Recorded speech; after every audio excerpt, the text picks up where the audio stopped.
Hare Krishna, everyone. Welcome to Bhakti Sangha Japa conference call. Today, we are very fortunate to have His Grace Balaram Shakti Prabhuji to enlighten us on the topic of Srimad Bhagavatam, 6th canto, 3rd chapter, 17th verse. Hare Krishna, Prabhuji. Please accept my humble obeisances. All glories to Srila Prabhupada. Thank you so much, Prabhu, for joining and giving your valuable time and association this morning and enlightening us on the topic of Srimad Bhagavatam. Please take over the call, Prabhu. Hare Krishna. Hare Krishna Mataji, thank you all very much for giving me this opportunity to share today's Bhagavatam verse. So we'll start.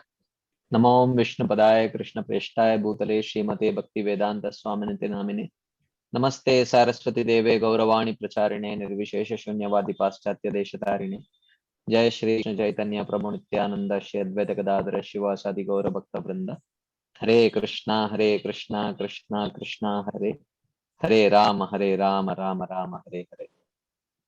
Hare Krishna. So thank you all very much for joining today's session. So today we will continue our discussion from the 6th canto, 3rd chapter, where Yamaraj is going to instruct the Yamadutas. He has already started instructing the Yamadutas. So this will be the conclusive chapter of Ajamil's section. So, okay. So we will chant the verse, read the translation and quote, and then see what we can learn from today's class, from today's verse. Okay. So we'll read the verse and the translation. Tasyatmatantrasya hareradishituhu parasya mayadipater mahatmanah प्रायेण दूता इह वै मनोहरास् चरन्ति तद्रूप गुणस्वभावाः. So, okay. So here, translation: the Supreme Personality of Godhead is self-sufficient and fully independent. He is the master of everyone and everything, including the illusory energy. He has his form, qualities, and features, and similarly, his order carriers, the Vaishnavas, who are very beautiful, possess bodily features, transcendental qualities, and a transcendent nature almost like his. They always wander within this world with full independence. So this is Yamaraj when being questioned by the Yamadutas about who these people went, who exactly is the Lord. So Yamaraj is answering that question. This is one of the verses that he speaks. Srila Prabhupada's purport. So Srila Prabhupada says that Yamaraj was describing the Supreme Personality of Godhead, the Supreme Controller, but the order carriers of Yamaraj were very eager to know about the Vishnu Dutas who had defeated them in their encounter with Ajamil. Yamaraj therefore stated that the Vishnu Dutas resembled the Supreme Personality of Godhead in their bodily features, transcendental qualities, and nature. In other words, the Vishnu Dutas or Vaishnavas are almost as qualified as the Supreme Lord. Yamaraj informed the Vishnu Dutas that the Vishnu Dutas are no less powerful than Lord Vishnu. Since Vishnu is above Yamaraj, the Vishnu Dutas are above the Yamadutas. Persons protected by the Vishnu Dutas therefore cannot be touched by the Yamadutas. So this is the purport by Srila Prabhupada. So just 1 second. Okay. So now we will, in starting our discussion, we will quickly do a recap of what we have seen till now. I'm not going to take long for this, so that we have the context very clear when we are going to discuss today's. When we continue our discussion, the context is clear. Okay. So in the beginning of the chapter, now uh, Ajamil has been saved, and mm, and uh, and the Yamadutas have been kicked off by the Vishnu Dutas, and they are now in a very disappointed mood. They actually have come to Yamaraj, and they have they are now going to ask Yamaraj questions. Okay, so the chapter starts with Parikshit Maharaj asking uh, Shukadev Goswami. He says, "Oh, after the Yamadutas narrated what had happened, how did Yamaraj respond to his servants?" Because for the first time, Yamaraj was hearing that his order has been thwarted, which has never happened. And definitely the Yamadutas must have expected that uh, Yamaraj responded in a very angry way. But so they were expecting that. So Parikshit Maharaj wants to know, how did Yamaraj respond? Okay. So Vishwanath Chakravarti says here, even though Yama was disrespected by the servants of Vishnu and his own servants, he did not become angry, but rather repented that he had not taught his servants about Vishnu. So even though the Vishnu Dutas had actually spoken very strongly against Yamaraj also, for not properly guiding his servants, and in response, and now the Yamadutas are also spoken not so favorably against their own master Yamaraj. So, but Yamaraj was not at all angry. He rather repented that he actually should have taught proper lesson to his servants. So then, just give me 1 second.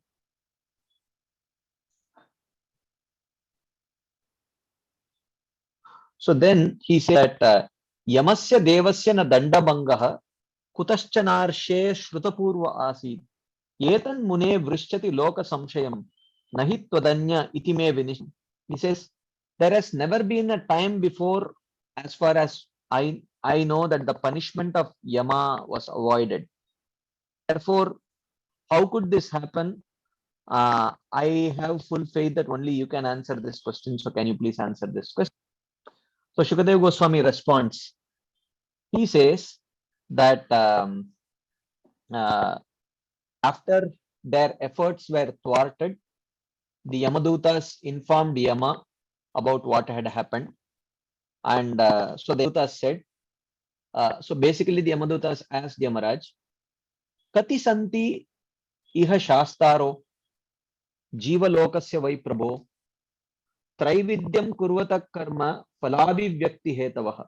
So they say, oh my dear master, oh Prabhu, Kati jivalokasya shastarah iha santi. In this world, how many controllers of jivas are there? How many controllers are there? Phala abhivyakti hetavah, who are responsible for giving the fruits of their actions. How many such controllers are there? We thought you are the only controller. So tell us how many controllers are there. So because, and here Srila Sanatana Goswami says, sorry, Srila Vishwanath Chakravarti says that they were actually challenging Yamaraj. The Yamadutas were challenging Yamaraj because they were feeling very, very instead. So they say that so they were thinking, though we defeat all others in the world, we have suffered defeat from the 4 persons with 4 arms. No one has escaped our Yamapash, but for the first time, 4 people have defeated us. So now we want to punish, and then we will bring Ajamil to hell. And they were thinking, if we cannot do so, we are just servants of a firefly. they were thinking. If we cannot bring Ajamil back, and if these four-armed people have defeated us, then Yamaraj is not a fit master to serve for us. They were like that. He is just like a firefly. So they they thought that after this we can no longer serve Yamaraj. They were thinking like this. So they were thinking, how many controllers are there? So if Yamaraj would say, oh, there are many controllers, then they say that if you have many controllers, there is a problem, because if there are two controllers, two people who decide, punishment should be given or reward be given. If one of them decide punishment should be given, if another decide reward should be given, then who will give? Okay. So if there is no acceptance, like in our case, if you say they are also controllers, we are also controllers, we say Ajamil should be punished, they say Ajamil should not be punished. So if there are two controllers, so then who will bestow the reward, who will bestow the punishment? So if there is no common acceptance of what should be bestowed upon that person, then till clarity comes, nothing may be bestowed upon that person.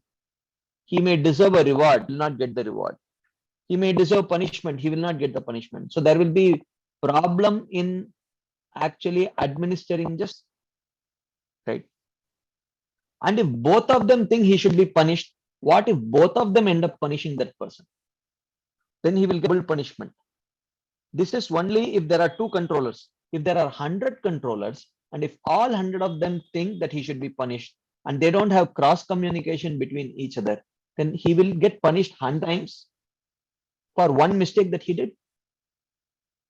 So therefore there is a problem. You never told about this. Are there multiple controllers? And then if you say, oh, there are multiple controllers, but not parallel controllers, I am one control and there is a controller above me. If you say like that, then your being the control is just like yata mandalavartinam. Your controllership is only provincial.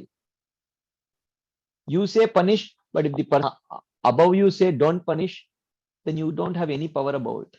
Power about it. So your controllership is in reality no controllership only. So atastvam eko bhutanam sheshwaranam adishwarah shasta dandadaro nrinam shubha ashubha vivechanah. So we are sure that you are the one controller and of all living beings, including the devatas. So you alone decide the happiness and distress of all human beings. But that's how we thought. But for the first time, the punishment that you have ordained has been thwarted by these four persons. So when we were bringing Ajamil to your Samyamani hell, those four people easily cut our ropes and released Ajamil. Okay, and your order was thwarted. So therefore, we are very, very disturbed, my dear master. So if you think that it is beneficial for us, we would really like to know who these four persons were. And also we have asked questions about who is actually, who is the controller? We want to know this. And how is it that when Ajamil cried out Narayana, how is it that at the next moment they were there giving him solace, telling that please don't fear, we are there. Who were they? And how could they thwart your order? So this question was asked by the Yamadutas to Yamaraj.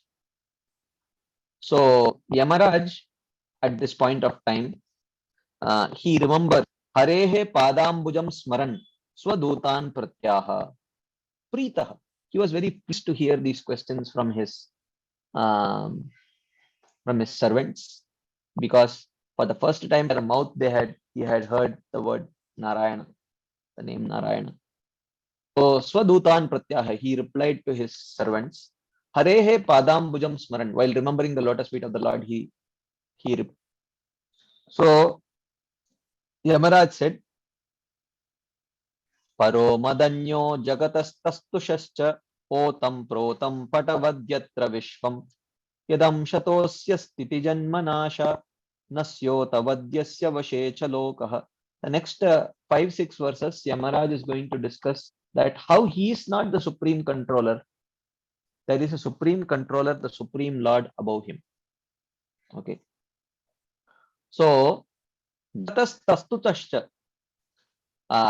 is a lord of all moving and non-moving beings. Paromaneha, who is superior to me. Yad amshataha, whose amsha engage in sthiti janasha. So there is a lord above me whose amsha engages in creation, maintenance, and destruction of this material universe, in whom the universe exists like a cloth interwoven with interwoven threads, which means otam protam, patavad otam protam. So, which means the Supreme Lord is the material cause and the active cause of this universe. Material cause means like the clay being the cause of the pot, and effective cause means the potter being the cause of the pot. So the Supreme Lord is the material cause, effective cause of this universe. Okay. And by whom all people are controlled like oxen tied by the nose. So when the oxen is tied by the nose, the oxen is completely controlled by that person. So the Supreme Lord ties, right? Then he says, Yo nama birvachi janam nijayam badnati tantryam ivadama birgaha yasmai banta ime nama karma nibandha baddhascha kitavahanti. So he says, as one ties up bulls by a rope, the Lord binds people the words of the Vedas emanating from him. Right? So how does the Lord bind people by the Vedas? Because the Vedas give the living entities in this material world, the conditioned souls in this material world, have a false identity. What is their false identity? I am the enjoyer. They think, that is their false identity. And Lord, how does he bind them? Through the words of the Vedas, which say, okay, you are the enjoyer, but you are the enjoyer as a Brahmana. You are the enjoyer as a Kshatriya. You are the enjoyer as a Vaishya. You are the enjoyer as a Shudra. You are the enjoyer as a Brahmachari, Grihastha, Vanaprastha, Sannyasi, like that. So, while the conditioned soul, he has a false ego, but he has a very fuzzy false ego. Okay. He has a very fuzzy false ego, by which you cannot bind that living entity in one sense. I am the enjoyer means he can do it. So the scriptures say, yes, you are the enjoyer, but you are, but you have a particular designation. You are the enjoyer as a Brahmana, which means you can enjoy as a Brahmana, provided you also perform the duties of a Brahmana, the prescribed duties of a Brahmana, the occupational duties of a Brahmana. And by that, what happens? Slowly the heart becomes cleansed of the false ego. That, I am the enjoyer, mood goes away. I am the enjoyer as a Brahmana, that also gets wiped away. So, therefore, the Lord binds the living entities, especially the human beings, in this world through the words of the Vedas, in the sense by giving them very specific false ego. And by giving that specific false ego, he allows them to enjoy, and at the same time, they are given duties also. and those duties purify those living entities, like that. Okay.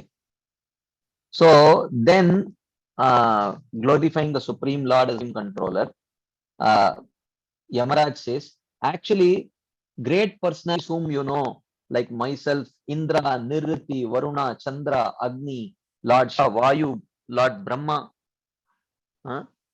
and all of them, and the great sages, Bhrigu Muni, and all of them, even though they are freed from the influence of mode of passion and ignorance, but because they are still not yet purified of the mode of goodness, they can understand the plan of the Lord. They cannot understand the activities of the Lord because they are still with Maya. So then he says, just as forms cannot know the I. Similarly, the living entity cannot know the Supreme Lord. The point is, um, uh, the effect cannot know the source. So the Lord is the source, the living entity is the effect. So the effect cannot know the source, like that. So in this way, he says that the living entity cannot understand the Supreme Lord, his senses, mind, words, thoughts, etc. Finally, in the 17th verse, after talking about the Supreme Lord, he talks about his servants. These very attractive servants of the independent Supreme Lord, they move about, who possess nature, qualities, and forms similar to the Supreme Lord, they move about in material world. Like that, he starts discussing about who these devotees were, whom they saw, the four Vishnu Dutas. Okay, like that. So, this way, just give me 1 second. I'll just close the door and come.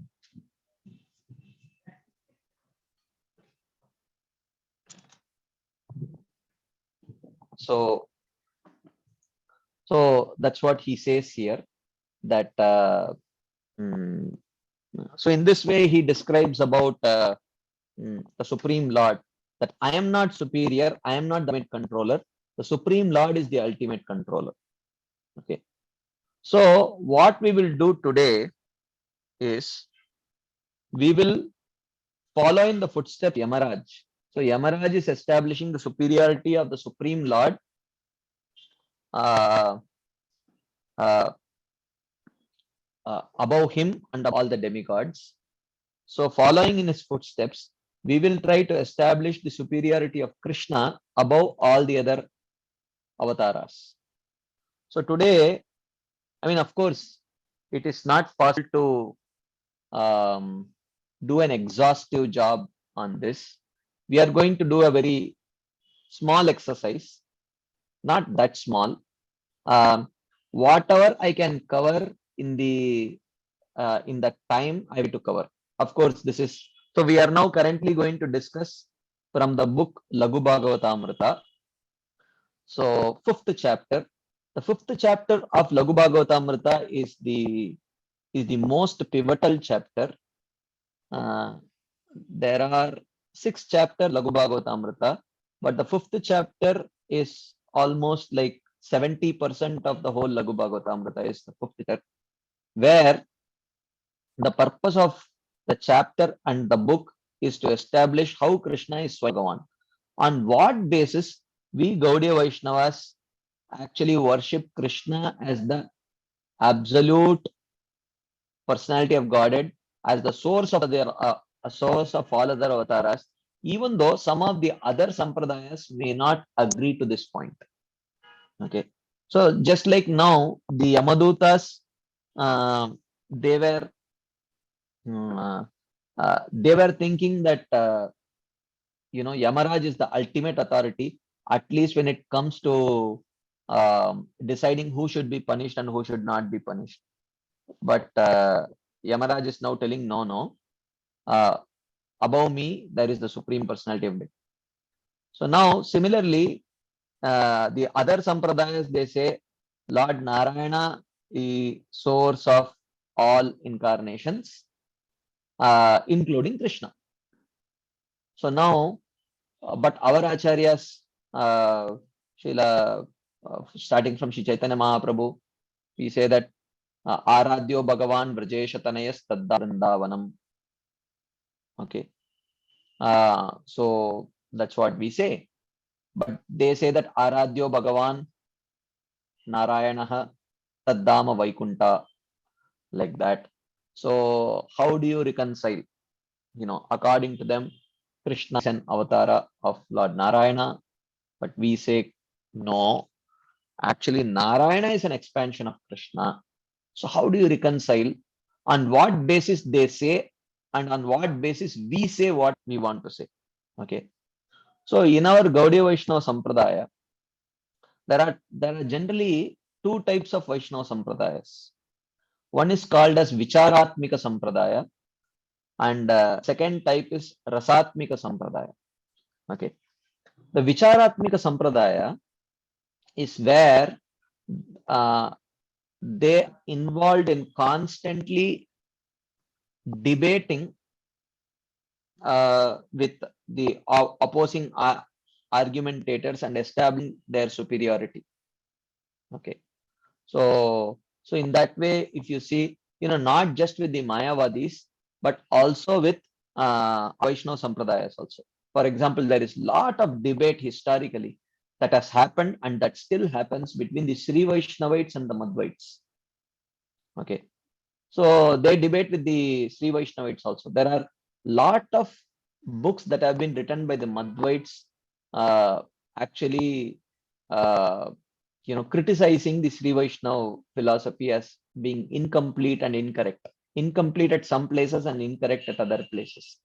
And similarly, the Sri Vaishnavites have also written books. So this is Vicharatmika Sampradaya, where they are involved in a lot of discussions and refutations like that. But there are Sampradayas which are Rasatmika Sampradaya, where even though the Sampradaya itself is supported with very strong philosophical background, but the practitioners, because they enjoy much more tangible satisfaction in the rasa of their exchange with the Supreme Lord, therefore they are not interested in having elaborate debates. So there are so therefore, if you see in our Sampradaya, even though Madhva Sampradaya, Sri Vaishnava Sampradaya, there are many polemic works. Polemic works means books which have been written to refute other opposing Siddhantas. But in our Gaudiya Vaishnava Sampradaya, there are not many polemic books, books which are written for the purpose of refuting other Siddhantas. But Laghu Bhagavatamrita is one such exception. It is exception. Even though primarily the book is written to nourish the faith of the our own practitioners, but it also acts as a tool for refuting the arguments, especially of the Madhva Sri Vaishnava Sampradayas, who present Narayana as the topmost. So, especially in this 5th chapter, the first 4 chapters lay the foundation for the actual debates and arguments that is going to start in the 5th chapter. Okay, so 5th chapter is the actual Laghu Bhagavatamrita.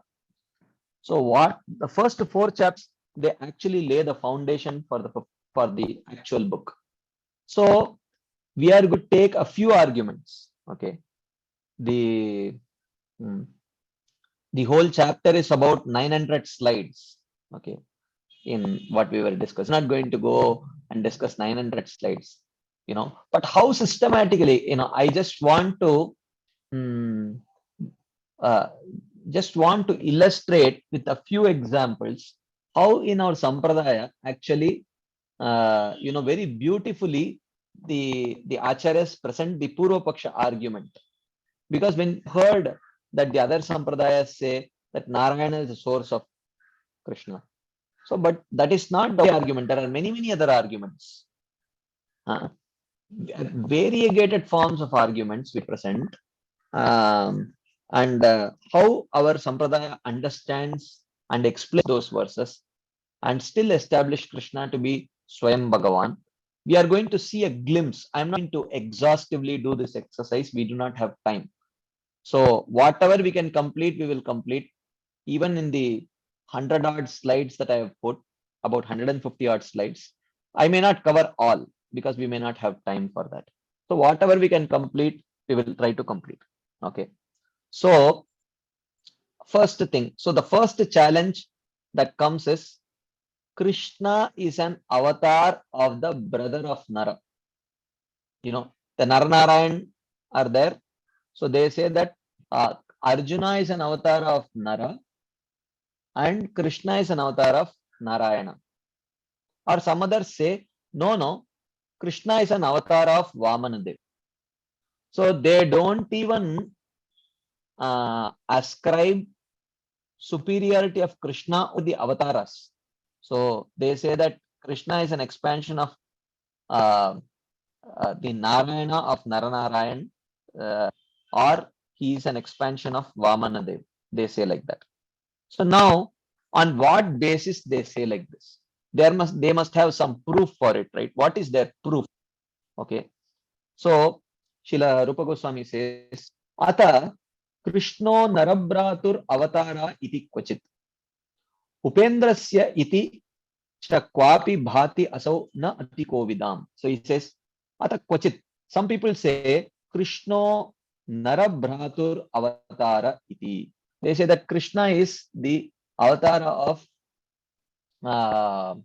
Naranarayan Rishi, or Narayana of Naranarayan Rishi. Upendrasya iti cha kwapi. And some others say, oh, he is an avatar of Upendra. Upendra is Vamanadev.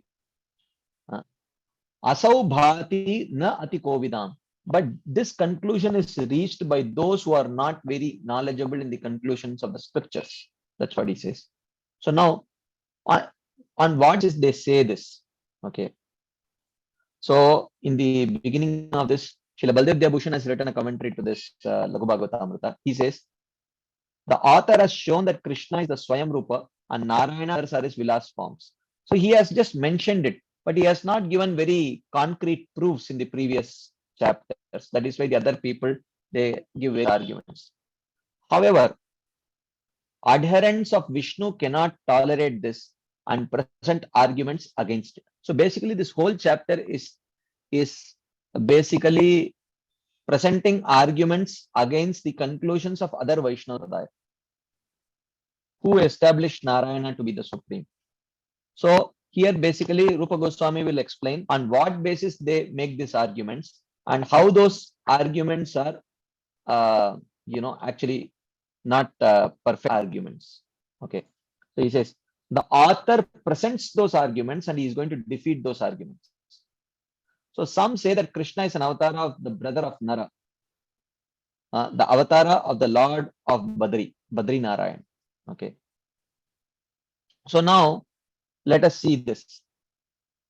So the Purva Paksha proves for Krishna being an avatar of Narayana, because when they are saying, so here Narayana means Narayana of Naranarayan, not the Paravyoma Narayan, not the Narayana of Vaikuntha. So when they are saying this, there must be some reason to this. There must be some proof to this. Otherwise, without proof, how they will say that Krishna is an avatar of Naranarayan Rishi? Okay. So in Skanda Puran, there is a verse like this. Yata Skande. Dharmaputrau Hareramshau Naranarayana Vidau. Chandra Vamsham Anuprapya Jatau Krishnarjunau Ubhau. So Skanda Puran says, Harer Amshau, the portions of Lord Hari, Naranarayana Vidau, portions of the Lord Nara and Narayana, who were Dharmaputrau, the sons of King Dharma, Chandra Vamsham Anuprapya Jatau Krishna Arjuna Ubhau. They say the Nara and Narayana accepted birth in the dynasty of the moon and became Krishna and Arjuna, which means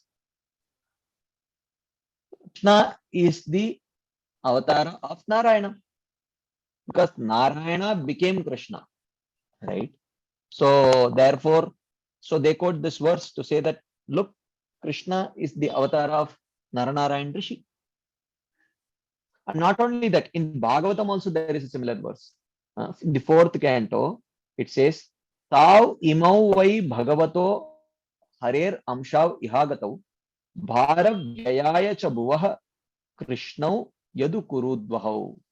So he says, Tav imau vai, that Naranarayan Rishi, Bhagavato harer amshav, who is a partial expansion of Shirodaka Sai Vishnu, Iha Agatau has now appeared on earth Yadu Kurudvahau in the Yadu and the Kuru dynasty as Krishna. Krishna means two Krishnas. Krishna is also Krishna and Arjuna is also sometimes called as Krishna. Krishna Astri Gandivam Chapam Suhrit Krishna Tato Vipat as Bhishma Dev tells Yudhishthir Maharaj. So there in that verse, actually Arjuna is also addressed as Krishna. Okay. So Arjuna is addressed as Krishna. Draupadi is Krishna and Krishna is Krishna, right? So he says that so the fourth canto verse says Naranarayan Rishi appeared in the dynasties of Yadu and Kuru as Krishna and Arjuna to reduce the burden of this world.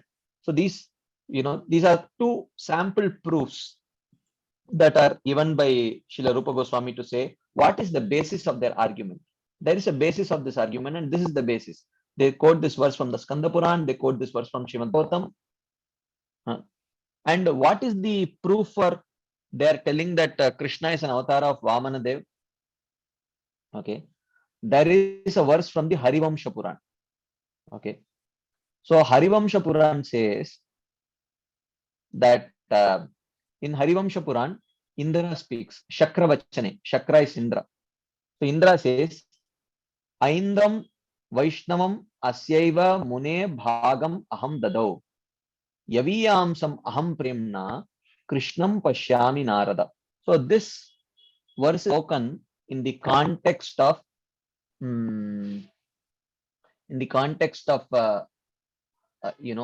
Krishna taking the Parijata tree from Swarga. So Narada Muni, Indra is speaking to Narada Muni, justifying his act of trying to fight with Krishna.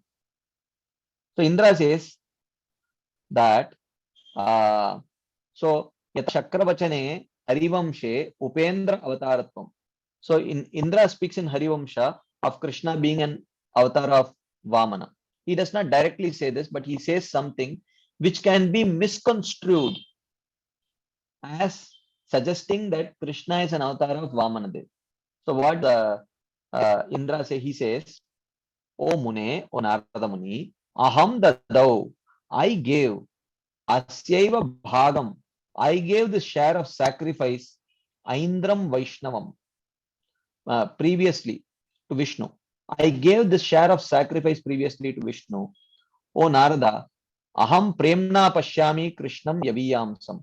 Now I am seeing Krishna as my younger brother Vamana. So this is suggesting that I am seeing Krishna as my younger brother Vamana, meaning that unko maaf kar diya maine. I have forgiven him because because I am seeing that he is my younger brother, which might seemingly suggest that Krishna is an expansion of Vamanadev because the younger brother of Indra is Vamanadev. So Indra is suggesting that I will not do anything to him because he is my younger brother. He is my younger brother, indicating that he might be an expansion of Vamanadev, like that. So this might suggest, okay. So this statement of Indra concerning the Parijata, this is a statement of Indra concerning the Parijata incident. I have given that portion of sacrifice made by me to Krishna. As a great favor I have given. I do not hate him even though he has acted against me. How did he act against me? He came to Swarga and he has taken the Parijata tree. So he has acted against me. But I do not hate him. Why? Because out of love, I see Krishna as Vamana, as a younger brother. Because the Parijata is a heavenly tree, I should not give it to him because he resides on the earth planet. So that's why Indra becomes angry. Okay. He says, oh, he is my younger brother. So indicating that, oh, maybe Indra is suggesting that Krishna is an expansion of Vamana, as an avatar of Vamana. So we saw two verses, one from Skanda Puran and one from Bhagavatam, indicating that Krishna is an avatar of Narayana Rishi. And we saw another verse indicating from the Harivamsha Puran, which seemingly suggests that Krishna is an avatar of Vamana Dev.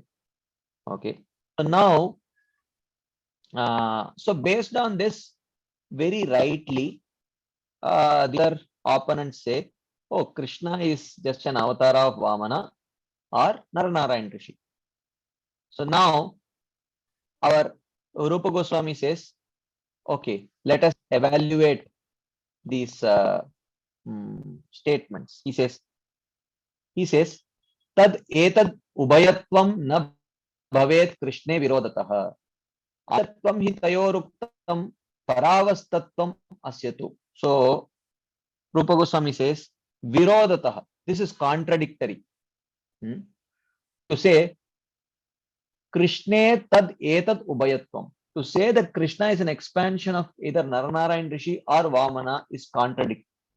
Because we have already proved, Uktam, it has already been stated that Tayor Amshatvam Hi, because Narayana and Vamana are expansions of Krishna. Of course, this has been mentioned by Srila Rupa Goswami in the previous chapters as an axiom. But very clear proofs have not yet been established by Srila Rupa Goswami yet. Asya Paravastatvam, that he is superior to all the other avatars has already been stated. It has been stated, but it has not been very conclusively proved. Now that here is proof by the Purva Paksha. They say, hey, how can you say that Krishna is superior to the other avatars? It is very clear from verses that he is an avatar of Narayana. And from these verses, it is very clear that he is an avatar of Vamana. So Rupa Goswami says, look, we have already seen Krishna is superior to them. So he says, Narabhratur ihamshatvam ete chamsheti vakshate. Upendrasya tadatvam cha harivamshepi drishyate. So he says that whatever statements you have quoted, but we have already seen, right? Ete cha amsha kalapumsa krishnastu bhagavan swayam. From that verse, isn't it very clear that Narayana of Narayana and Vamana are actually portions of Krishna? So isn't it clear? So he says that this is quoted in Harivamsha Puran also. So where Narada Muni speaks, he says, Aditya tapasa Vishnur Mahatmaradita Pura Varena Chandita Tena Paritushtena cha Aditihi Tayoktas Twadrisham Putram Ichami iti Surottama. So he says, previously Aditi performed penance to worship Vishnu. Vishnu was very satisfied and he said, please ask for a boon. And Aditi said, oh, I wish to have a son like the Supreme Lord.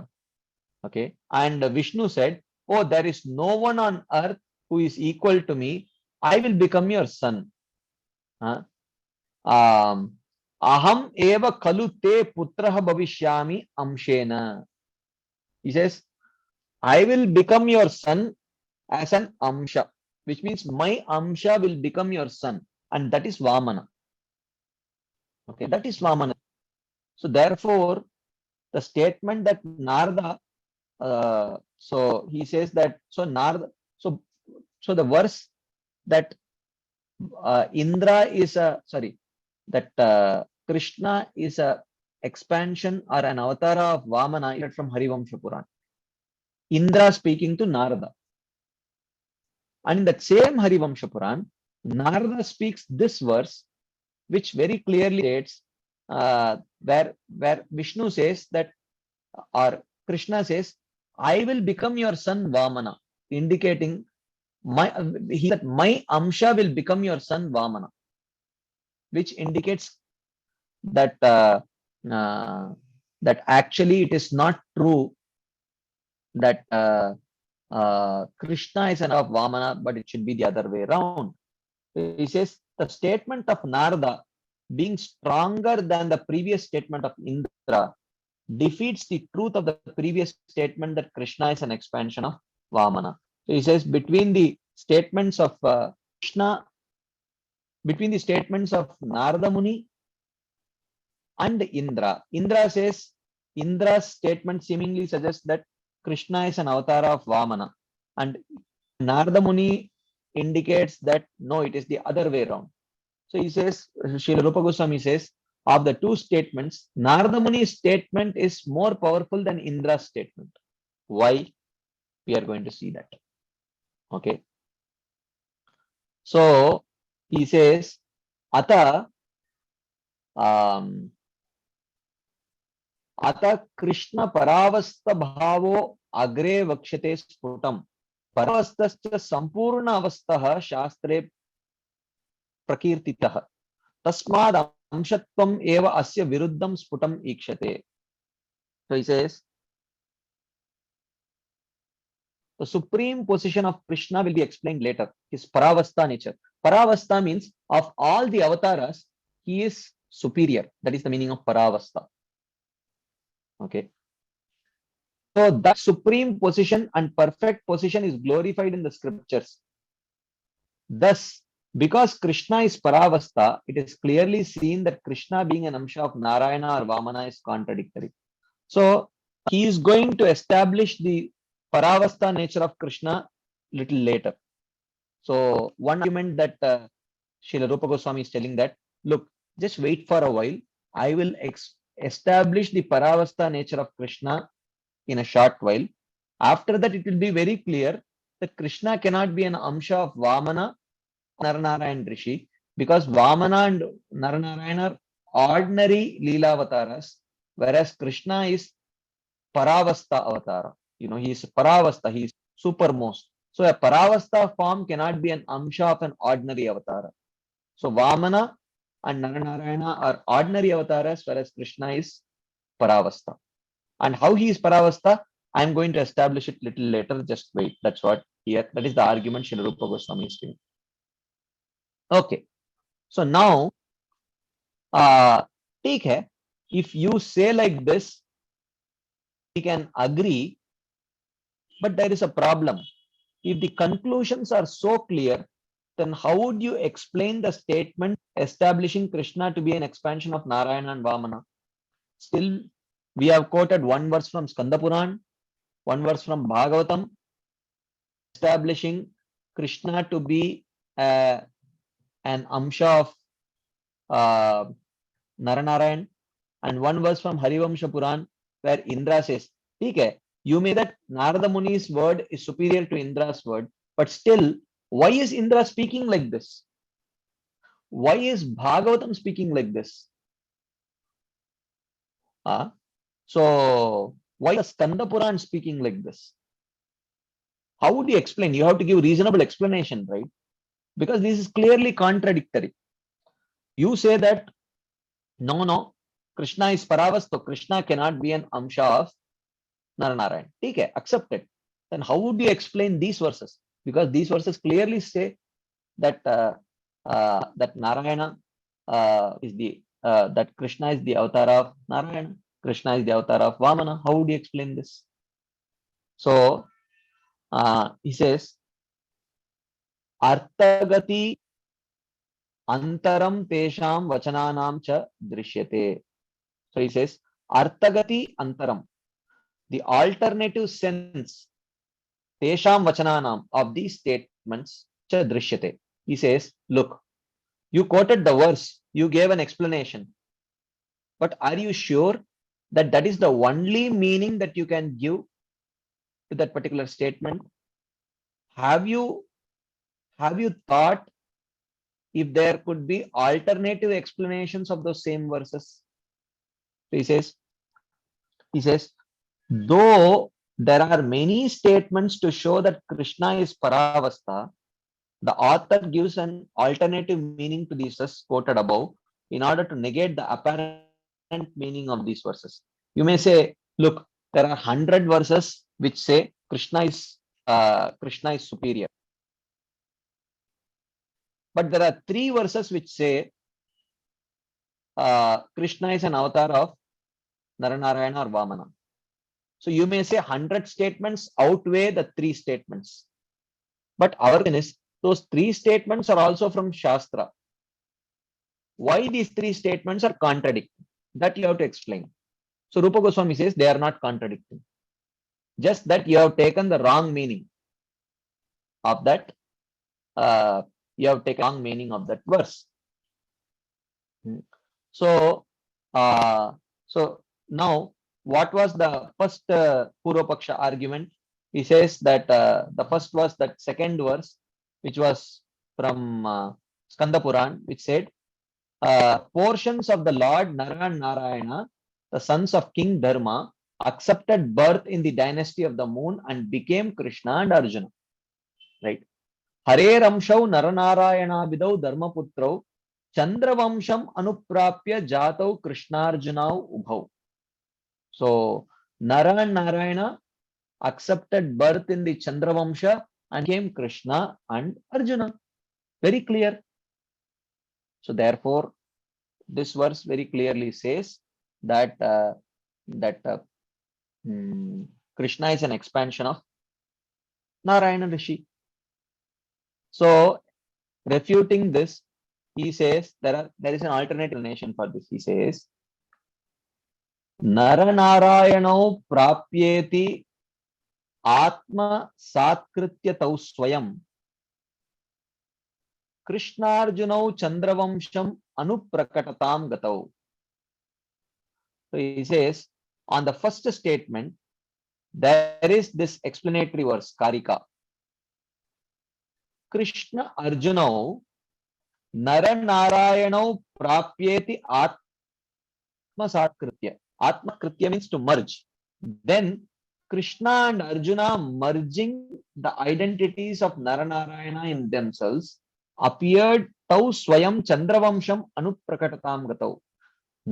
So Krishna is Amshi, Arjuna is the Amshi.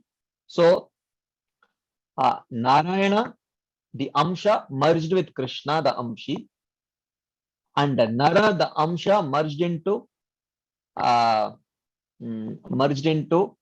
Arjuna, the Amshi.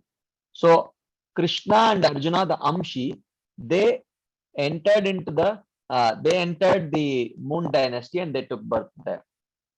So therefore, Naranarayana took birth in the Chandravamsha as Krishna and Arjuna means the forms of Nara and Narayana being the Amshas of Krishna and Arjuna merged into the Amshi Krishna and Arjuna, and then Krishna and Arjuna took birth in the moon dynasty. That is the understanding. This is also the understanding. So this is the right understanding, right?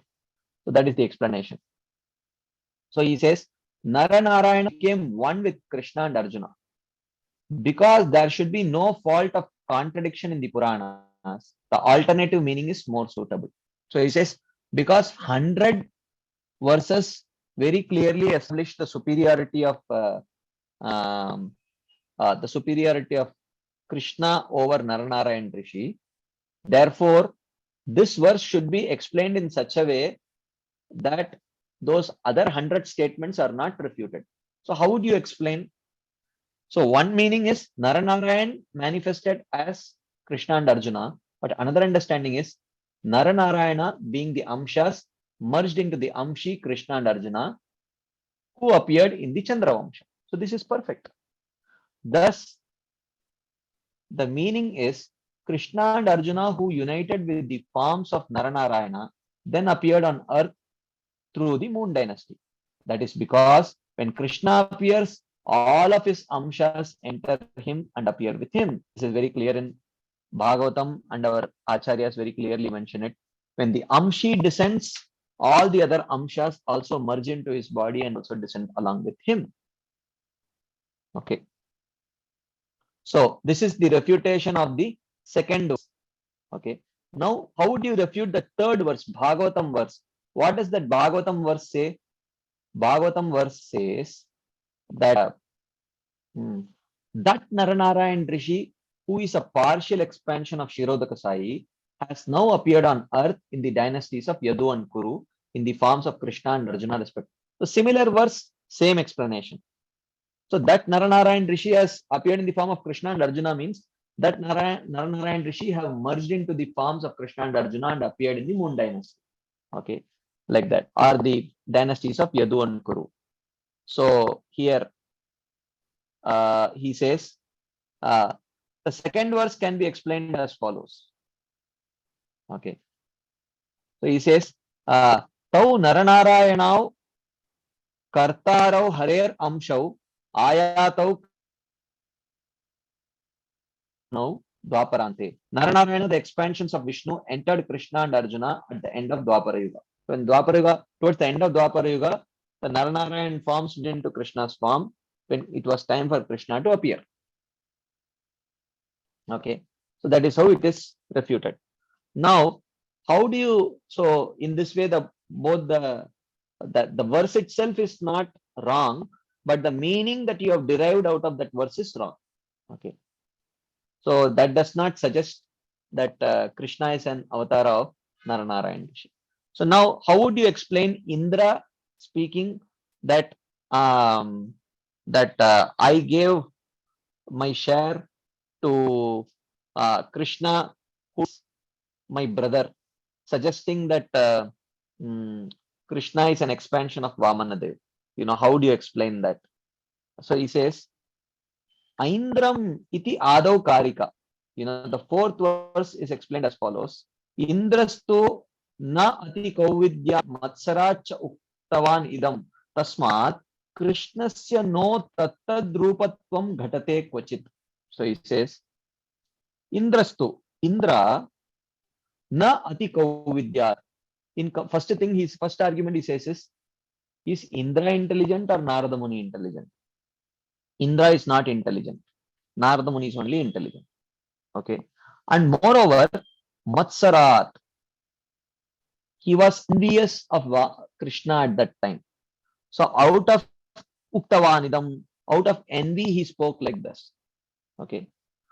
So an unintelligent person speaking out of envy, his statement cannot be taken as authoritative. That is the argument of that is why the statement made by Indra in Harivamsha Puran, it is a much weaker state in comparison to the statement spoken by Narada Muni, because Narada Muni is considered to be more intelligent, and Narada Muni is speaking not out of envy but out of genuine devotion for Krishna. So therefore, these two contradictory statements from Harivamsha Puran can be resolved by indicating that how the speaker of the one statement is less intelligent and he is speaking out of envy. So therefore, that statement becomes very weak in comparison to Narada, who is considered to be very intelligent and speaking with devotion. Tasmat, therefore, Krishnasya kvachit na tattadrupatvam gatate. Therefore, Krishna never takes the position of being an avatar of these forms. Krishna never becomes the avatar of these forms. Never. So, here he says, Srila Baldev Devbhushan writes, the Kenunishat says that Indra, Agni and Vayu know about Brahman. So, why was Indra ignorant in this case? So, they say that Indra knows, the Shastras say that Indra knows who is the Supreme Lord. Why in this case he is speaking like without knowledge? So he says, his knowledge became covered for the purpose of the Lord's pastimes. He became envious of Krishna's superior position. So his knowledge became covered to aid the pastimes of the Supreme Lord. So therefore, he became envious of Krishna's position. Thus, in conclusion, Krishna never becomes the Amshas of Narayana or Vamana. This is the argument. Okay. So, this is one of the Purvapaksha argument which is refuted. Anyways, so before I go to the next discussion, because I may keep on talking, we may run out of time. Because I can anyway not complete discussing this whole thing. So what I would do is I would pause now to see if there are any quick discussion points, comments, questions, anything anyone would like to share as add. And subsequently, if after that, I will again continue the next argument. How Krishna, okay, you have established Krishna to be superior to Narayana and Vamana. That is okay. But Krishna may not be superior to the other Paravasta forms. Paravasta forms means of the avatars, there are three who are said to be Paravasta: Narasimha, Rama, and Krishna. So these Paravasta forms are said to be superior to the ordinary. They are said to be, superior to the ordinary Leela avatars. Okay. So the Paravastas, they hold a special position. So now the superiority of Krishna to the ordinary avatars has been established. So now the superiority of Krishna to the other two Paravasta forms. How can you say Krishna is superior to Narasimha and Rama also? That has to be established. So before we get into that, we will first take some questions if there are any of this first section. Yes, Mother Gail.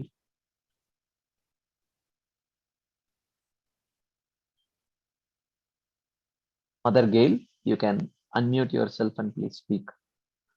So I will only unmute whoever raises their hands. There need not be multiple unmutings, because if I unmute, someone else may mute.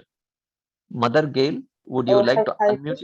Yeah, go ahead, Mother. Okay, yeah, I'm sorry, a call came in, I was trying to get rid of it. Yeah, one thing is what?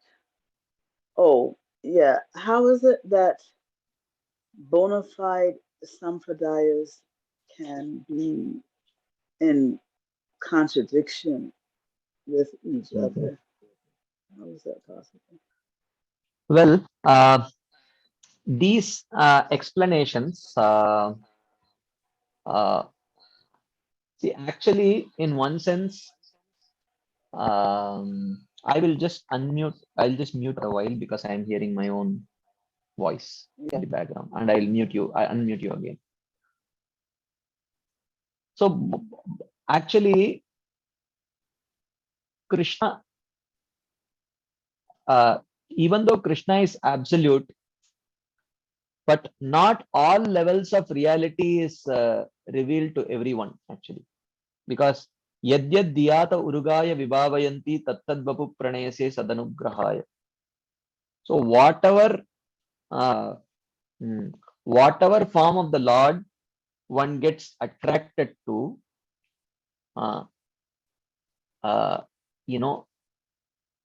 he will have ample reasons to see that form of the Lord as the topmost form. Okay. So those sampradayas who see Lord Narayana, of course, we don't know these arguments which is establishing Krishna to be avatara of ordinary, Leela avataras. I don't know if it is argument of bona fide Vaishnava Sampradaya, but certainly the final argument that Krishna is an avatar of Lord Narayana of the spiritual world, that argument is definitely of bona fide Sampradayas. But such understanding is revealed by Krishna only to them, because they are attracted to the form of Lord Narayana, and they are attracted to the mood of worshipping with awe and reverence. Okay, so therefore, if they very clearly understand that Krishna is superior to them, but at the same time they are attracted to the form of Lord Narayana, there will be a lot of what to say, kind of tension, right? So Krishna, when someone is inclined to worship a demigod, Krishna does not reveal his superiority to the demigod worshipper. He makes the faith of the demigod worshipper stronger in that demigod, because Krishna does not want to force anyone to worship him. So similarly, when someone is attracted to an amsha of Krishna, an expansion of Krishna, Krishna does not reveal his superiority to that person. Then that person will be very much in, like we see in Chaitanya Mahaprabhu's situation, that when he was trying to force, not exactly force, but as a pastime, suggest to the brother of Rup Sanatan, Anupam or Sri Vallabh, to worship Krishna, he could not. Murari Gupta could not, right? So therefore it creates a kind of tension. So naturally Krishna reveals that. So therefore, if you see the Sri Vaishnavas, they are not aware of the existence of Goloka Vrindavan above Vaikuntha only. They are not aware of that. That aspect is not revealed to them. So they see Krishna as an expansion of Narayana, which is not a serious problem, because only if they see that, then they will be able to worship Narayana. So therefore, this is Krishna's mood. So in one sense, this is not a serious deviation, because to worship Krishna, one has to have a very sweet mood, sweet familiar mood to worship Krishna. And if one is not ready to worship Krishna, the form of Krishna, and in the mood of sweetness, then to such people, naturally there will be statements on the Shastras in which the secondary meaning will be revealed to them, like that. Is that relevant, Mother Gail? I'm just thinking that it almost seems that whatever a jiva is inclined to believe, Krishna will reveal that much information or knowledge which will make which will protect his faith. Yeah. Yes. So then how can any sect claim superiority? Exactly. Well, if there is someone who wishes to worship the supermost, okay, so then one has to define what is supermost, right? Because they will have their own definitions, right? So if you define supermost to be sweetest, okay, then Krishna will be revealed to be the supermost, through statements supporting that. So if your definition of supermost is most powerful, commanding all awe and reverence, then according to your definition of supermost, Lord Narayana will be shown to be the supermost, and the scriptural statements supporting that are meanings of scriptural statements which will establish that conclusion will be revealed to you. So ultimately, you should be comfortable worshipping. So Srila Bhaktivinoda Thakur, in his book, I guess it is either Shri Chaitanya Shikshamrita or Bhakti, and one of these two books, he tells that actually, hmm, the Supreme Personality of Godhead, uh, he says that he is worshipped in two moods, the mood of awe and reverence and the mood of sweetness. And he says that uh, for the for worshipping in the mood of sweetness, the form of Krishna is the topmost, and for worshipping in the mood of awe and reverence, the form of Narayana is the topmost. Like that, he says. So it depends on one's mood. That form will be revealed to be the greatest, and the scriptural statements will accordingly give a meaning which will support that. Is that Okay. Yeah, yeah? I just have one other question, but it goes all the Mhm. way back to the beginning of your Okay. talk. Yeah. You want me to go to that slide, early slide? Well, yeah, I mean, I don't really look at the slides. I can't But look at the slides. okay, you tell me what is the question, Mantra? Yes, it was about the remember when you were talking about the Vedas, or I guess Krishna in the form of the Vedas control the jivas, Yeah, and yeah, yeah. it was, yeah, and he makes the jivas as a fuzzy kind of enjoyer in the form of the varnashrams, you know. No, I didn't say that. I didn't say Uh, that. What I mentioned was you, when the jiva has turned his face away from Krishna, he has only one identity, which is I am the enjoyer, separate from Krishna. That is his only false ego, you know. But Krishna says, but that is a very fuzzy false ego, in the sense that you cannot catch that jiva and reform that jiva.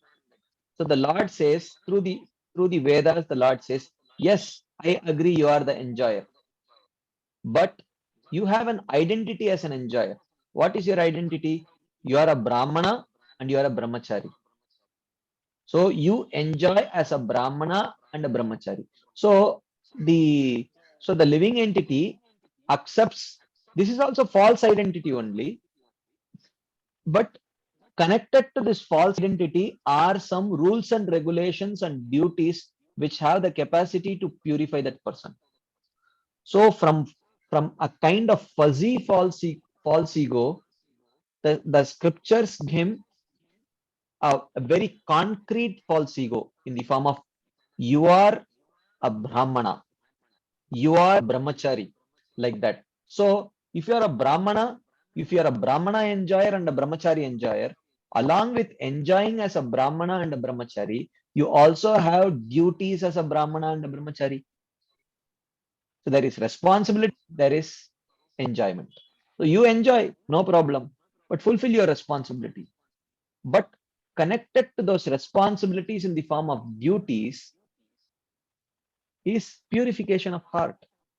So gradually his enjoying tendency gets purified, and eventually his false ego only dissolves by that. So the scriptures actually, the living entity who has turned his face away from Krishna and come to this material world, he has a very fuzzy false ego, but the scriptures give him a very concrete ego by which he can be reformed. Does it make sense, Madhu? yeah, so the fuzziness is when the false ego just thinks, okay, I am I am I'm not the enjoyer. regarding, yeah, I'm not looking at Krishna. I don't acknowledge Krishna. That's the Yeah. fuzziness. So to make it concrete, Krishna says, "You're okay. You have to fall into one of these categories and follow the Yeah. prescribed So he says duties." you are not just an enjoyer, but you are an enjoyer as a Brahmana, Kshatriya, like that. So which means along if you say my only identity is as an enjoyer, then what I will do is I will only enjoy. But if you are a Brahmana enjoyer, then enjoy as a Brahmana, but you should also perform the duties of a Brahmana. You should also perform the occupational duties of a Brahmana. you should perform the sacrifices of a Brahmana. And hidden in these occupational duties and sacrifices of a Brahmana is the antidote for all the impurities that is there in the heart. It will, so that will act as a purification and purifies false ego. So that sounds as though if one were to follow his prescribed duties, then automatically and eventually a person would, at the very least, get liberation from this Yeah. material world. Yes. So, so the only reason why that doesn't happen is because eventually people fall away from their prescribed duties, right? Yeah. If they give up their prescribed duties, then they cannot get liberated. I mean, besides getting liberation, if a person were to follow their prescribed duties and do so at least somewhat consistently, would they be able to go back to Godhead or just attain, I don't know, impersonal liberation?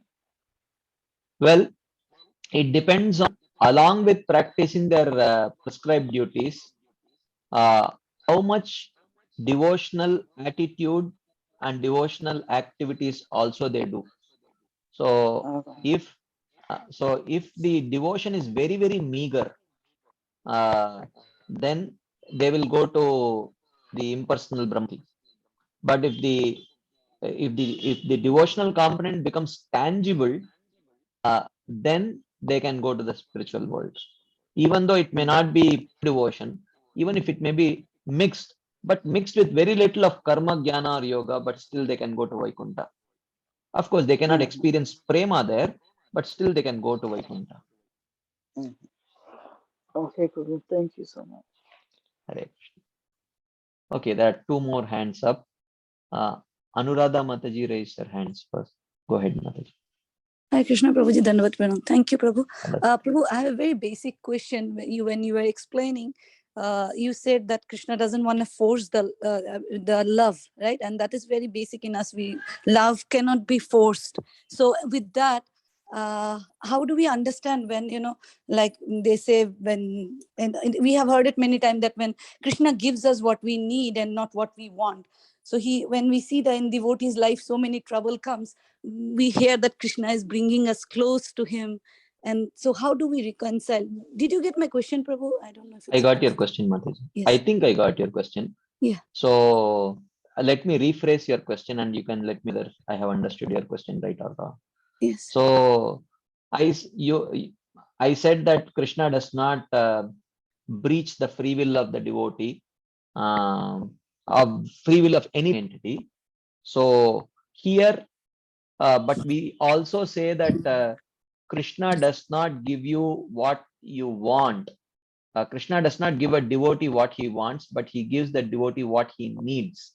So this seems like a contradiction. On one side, you say Krishna does not force anything upon the jiva, but on the other hand,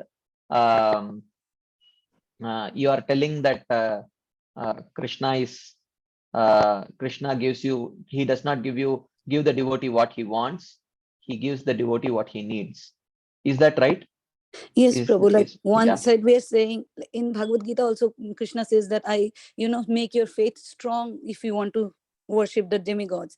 And then for devotees' life, sometimes it gets so miserable. And then to keep the faith going on. You got it, Prabhu. Yeah, please answer that. Yeah. Thank you. So now let me give you an example. If you enroll yourself in a gymnasium, okay, voluntarily, okay, and you hand over yourself to the gym trainer. So, and then you are only paying the gym trainer, but then when the gym trainer puts you into some task, to build muscles or whatever. So at some point you say, no, I think I'll stop now. I'm tired. The gym trainer says, no, keep running, keep running, keep running. So you see, breaching your free will. So now, on one hand, you have, you say that, I want to lose 10 kilograms in 2 months, do whatever is necessary. You have already told this to the gym trainer. And on top of that, if you keep telling him that, no, I will not run any further, he will say, no, you have to run. So which instruction he should take? Your first instruction that, I wish to lose 10 kilograms in 2 months, or you want to stop running right now. So which of the instruction to the gym trainer takes the higher hierarchy? The first one. So the first one, right? So similarly, when you have told Krishna, I want to surrender unto you, and then when Krishna is making an arrangement to facilitate your surrender to him properly and completely, in between you say, change the plan, Krishna may not change. So that is not breach of free will, because if he keeps changing it, then your original request to Krishna that, Krishna, please make me surrender to you completely and fully, that will be breached. So does it make sense, Mataji? Completely, Prabhu. Thank you so much. I mean, it gets little difficult, very difficult at times. So, but I know, yes, I can understand that. Yeah, perfect. yeah, Yeah. thank you so much, Prabhu. Dandavat Prabhu. Hare Krishna. Hare Krishna.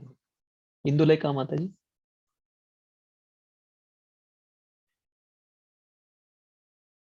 Hare Krishna, Prabhuji. Dandavat Pranam. Can you hear me, Prabhuji? Dandavat Mataji. Yeah, I can hear you. So, Prabhuji, my question was, so as you were explaining about the position of the Supreme Lord as, either Krishna or Narayana, based on sweetness or whether we look at him in awe and reverence, I was wondering, that is based on the mood of the devotee, right, Prabhuji? How about when we start thinking of what is the source of everything? So in that case, would there be two answers, or would the Gaudiya Vaishnava conclude in these positions? Well, if one is not at all predisposed to any particular mood of worship, whether it is on reverence or sweetness, there is no predisposition, but the only desire is to know who is the source of everyone. I would like to worship that person. Then he would be directed to worship Krishna only. Does it make sense, Mataji? Is Yes, that okay? Prabhuji. That's what we normally say based on our philosophy. I was just wondering if there was if the other Vaishnava philosophy. Yeah, I'm not relativizing everything, because if you say that, I'm not relativizing everything. There is certainly an absolute sense in which it is true also, but if hypothetically that is the case, where he has absolutely no predisposition, he wants to just worship the top. That is in one sense, like, of course, that is not so. Gopakumar's journey, Gopakumar does have a predisposition because he is originally a Vrajavasi, but still, he finds out that, Goloka Vrindavan is the topmost, like that. Yes, Mother Gail. Thank you so much. Yeah, originally I was just going to follow up on Anuradha Mataji's question, but now I need to follow up on this one, which is, how do we say that you are not biased in saying that a person will figure out that it's Krishna only in an absolute sense, who is the topmost? Okay. Well, in one sense, this can be resolved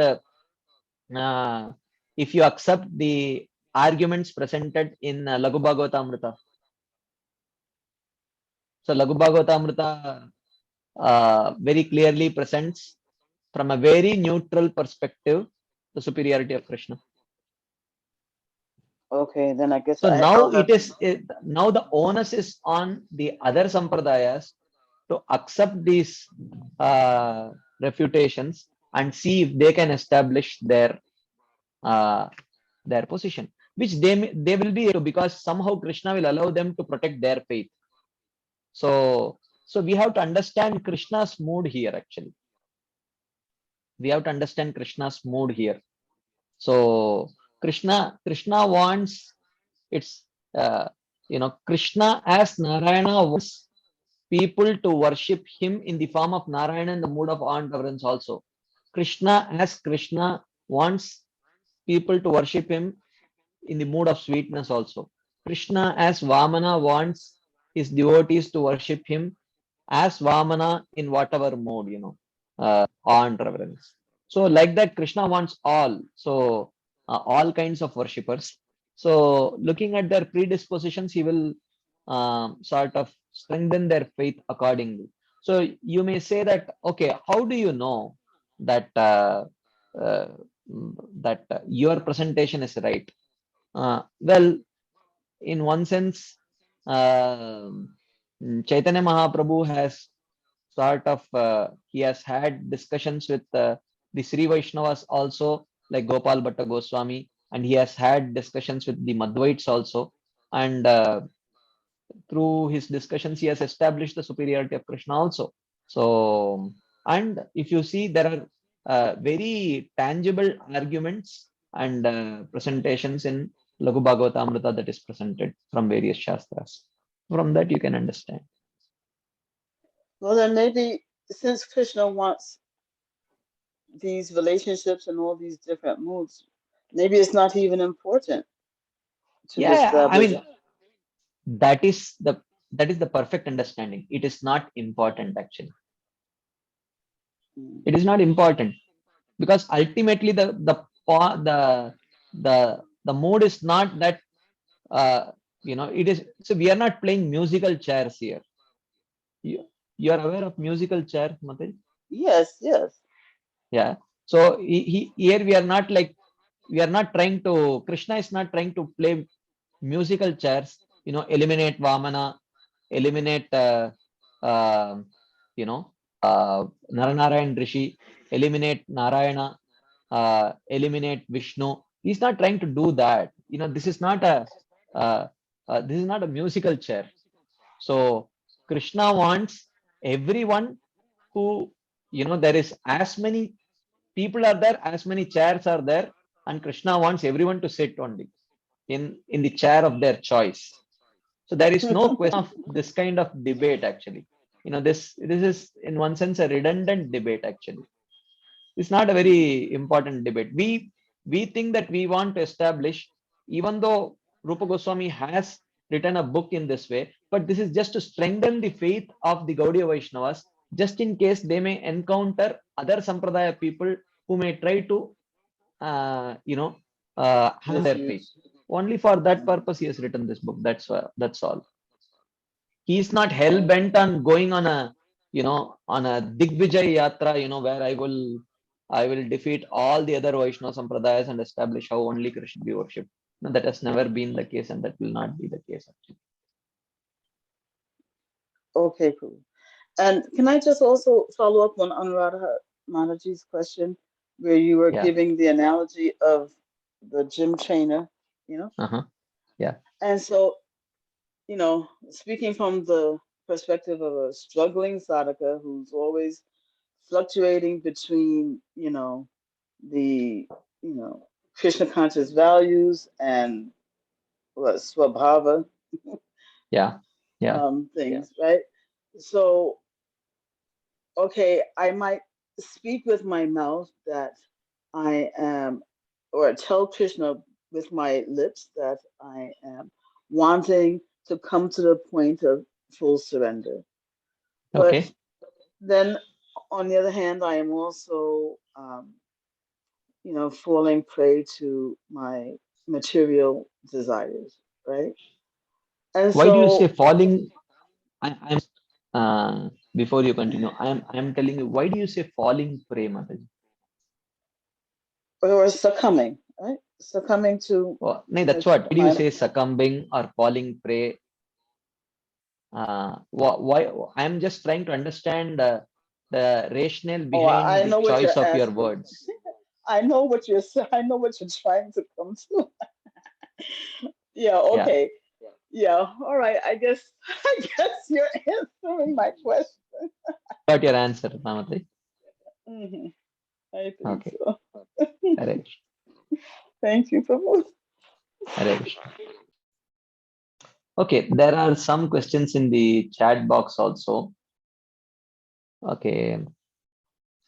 Okay. Jyoti Mataji asks, what is spiritual envy? Of course, here in Indra's case, it is not spiritual envy. It is material envy only because, you know that knowledge is not really realized knowledge. He is not a pure devotee, Indra. So that is not exactly spiritual envy. But what is envy, we can discuss. That's a whole different topic of discussion that we will do later because it's not very directly connected to the topic on hand right now. Okay. So then purification of false ego means establishing oneself as servant of servant kind of attitude, and Shraddha towards Krishna is undivided. Is my understanding correct? Yeah, that's the complete purification of false ego. Yeah, I agree. Okay, Vamshi Dhari Gopal Prabhu says, are Vishnu Dutas Jivas who get Sarupya Mukti? Who are the Yamadutas then? Are they Jivas who are supposed to help? Why they did not know the position of Yamaraj? Okay. Okay. So are Vishnu Dutas Jivas who get Sarupya Mukti? Possible. Maybe. Whether they are Nitya Siddhas, Sadhana Siddhas, either could be possible. I have no idea. But they are certainly qualified people staying there. They are Siddhas, but what kind of Siddhas? Are they Sadhana Siddhas or Nitya Siddhas? I am not aware. Probably both. They could be one of them also. Who are the Yamadutas? Are they Jivas supposed to go to hell? I'm not aware. I don't know. They are Jivas, that much I know. What is their qualification? Are they supposed to go to hell? Just like, there are prisoners, and some of the prisoners are roped in to control the other prisoners. So is it like that?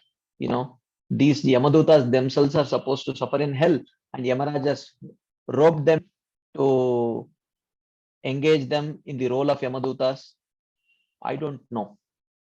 So I am not aware. I have not read about it anywhere.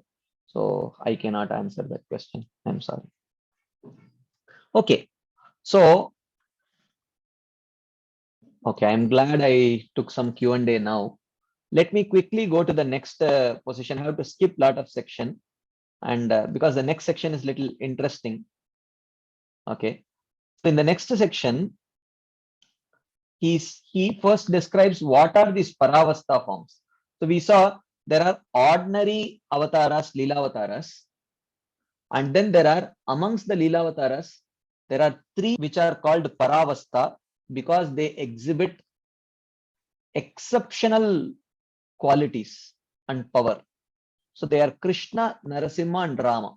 So of the avatars, these three are called as Paravasta forms. Paravasta forms. Okay. So he says, Srila Rupa Goswami here, he says,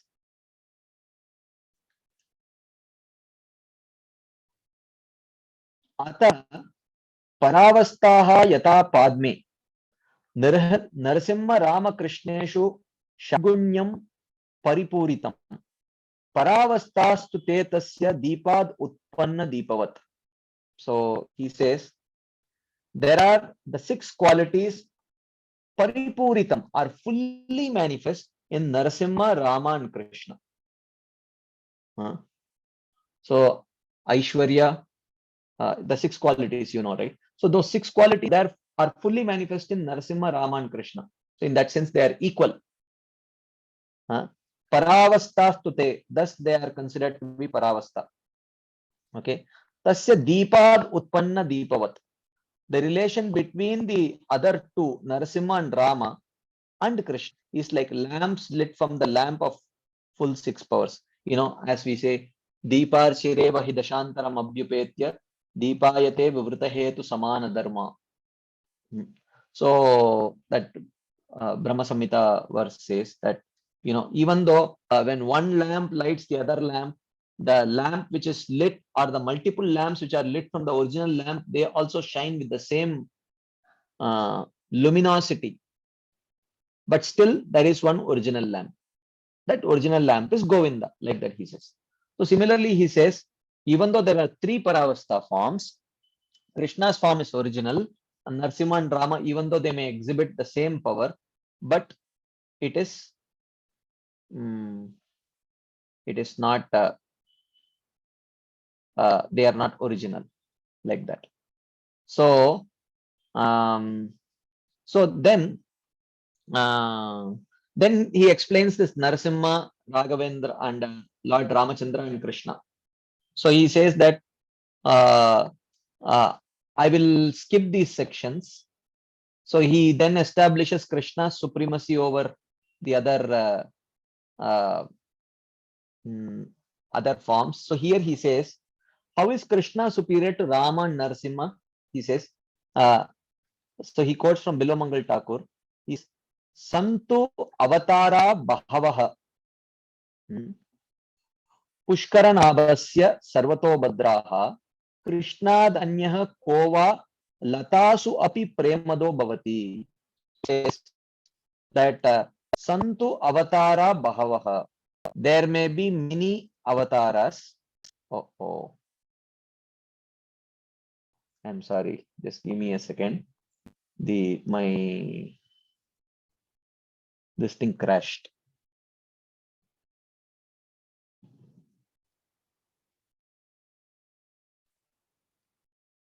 Okay, I may have to, because of lack of time, I may have to now actually do a quick recap of this section.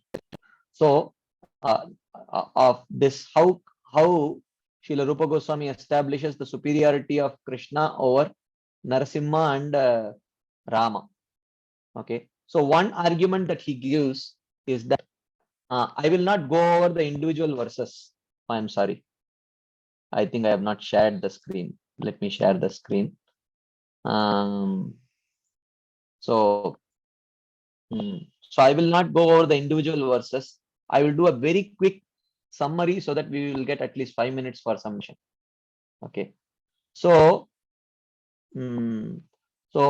he says that if you see, only in Krishnavatara, even the creepers and trees, they have prema. That intense prema is seen only in Krishnavatara. So, and then he gives the example that when Lord Rama leaves Ayodhya, when he is thrown out of Ayodhya by Mother Kaikeyi, at that time, actually the trees and creepers of Ayodhya, they cry. Okay, they exhibit some feelings of separation. It is there in Ramayana. But in terms of Krishna, even when Krishna is there, the extent of prema that is exhibited by the creepers and trees is actually unimaginable. So this shows by manifesting such intense feelings of love even in trees and creepers. So that is one of the reasons why Srila Rupa Goswami is mentioning that Krishna's form is superior to Lord Rama and Narasimha. Okay, so I will not go over the verses. I will share the slides with you. You can go over them. So, and then the next argument that he gives is that it was mentioned that the Paravasta forms have all 6 qualities in full. So if they have full 6 qualities in full, then how can Krishna be superior? So he says, let us, in order to establish this, we will present a discussion between Maitreya and Parashara Muni from Vishnu Puran. Okay, I am just going to summarize the whole thing. So there is a discussion between Maitreya and Parashara Muni in Vishnu Puran. So Maitreya actually asked Parashara Muni that tell me one thing. The same soul appeared as Hiranyakashipu, Ravana, and Shishupal, right? But when he appeared as Hiranyakashipu and he was killed by Narasimha, he did not attain liberation, even though he got lot of opulence and lot of power, and he took birth as Ravana. But as Ravana, when he was killed by Lord Rama, he did not achieve liberation, but he got a very superior birth of the king of Chedi, which is Shishupal. But when Shishupal was killed by Krishna, he attained liberation. How is this possible? Okay, so this is the question asked. There is a very long discussion about this, but in essence, he concludes, Shila Parashar Muni, he says that look, one needs a very strong level of absorption in the supreme form of the Lord, with a very clear-cut understanding that this is the supreme personality of Godhead. So when the demon who is killed by any form of the Lord, when he has intense absorption on the form of the Lord and the name of the Lord, then that intense absorption in the form and name is capable of creating the qualification to give liberation. So he says, neither is the form of Lord Rama or Narasimha and nor their names are capable of generating that level of absorption which is capable of giving liberation to demons. Therefore, only when Krishna kills the demons, because Krishna's form is so attractive, the demons who are killed by Krishna cannot think of anything else but the form of Krishna. They get absorbed in the form of Krishna. And the names of Krishna are much more potent than the names of any other forms. Okay. So therefore, when Krishna killed Shishupal, Shishupal attained liberation. So this is mentioned to be Vastu Vishesh, the superiority of the object of meditation, right? So the forms of Narasimha, Rama, what to speak of the other Leela avatars, they do not have the capacity to generate so much absorption that the demons who are killed by them can achieve liberation. Okay, Srila Rupa Goswami in Bhakti Rasamrita Sindhu, he says of the 60 qualities, one of the quality which is there in all the avatars of the Lord is Hatari Gatidayakatvam. When they kill a demon, the demon gets a better destination than what they deserve. Okay, but only when Krishna kills them, they attain liberation. But when others kill, they may get a better destination, but within the material world only. They will not attain liberation. Because that form, in that form, Krishna does not exhibit full potency. Okay, this is in essence, what is described. I will not go into the details, okay, because you don't have time. I will share the slides with you. Maybe some other day we will go a little bit more into detail into this. Okay, so the form of Krishna, the names of Krishna. Okay, so therefore, here Srila Sanatana Goswami says, he says that though his utterance of Krishna's name and meditation on his form was done with hatred, he's talking about Shishupal, he became freed of fault, just as being touched by the Lord when he was killed. Okay, like that. So, therefore, here he says, Shishupal was liberated by the attractiveness of Krishna because of his fully manifested qualities. Because Narasimha and Rama did not manifest all those qualities, they did not liberate him even though they killed him. Okay. So now you all may say, foul, foul, foul. You know, you are giving undue credit to Krishna. Why? Because Jaya and Vijaya were cursed to be delivered only after 3 demoniac births. Why give the credit to Krishna then? Yeah. So if you may say that if the order was changed, if first Krishna appeared and killed Shishupal, and second Narasimha appeared and killed Hiranyakashipu, and third Lord Ramachandra appeared and killed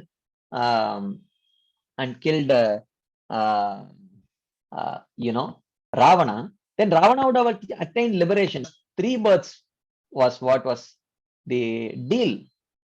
So therefore, you are giving undue credit to Krishna. When how many of you have this question? You can please raise your hands. How many of you, when this explanation was given, how many of you had this question? Right? At least few have raised your hands. Few more are raising their hands. Right? So okay. So yeah. So now here, this is a very important point that is being made here. Please be a little attentive. In the Vishnu Puran, Parashar does not mention that Jaya and Vijaya were associates of the Lord from Vaikuntha, but simply took 3 births to attain the Lord. Okay. So now the conversation is not between 2 ordinary devotees, right? Like you and me. This is between Parashar Muni and Maitreya, legends.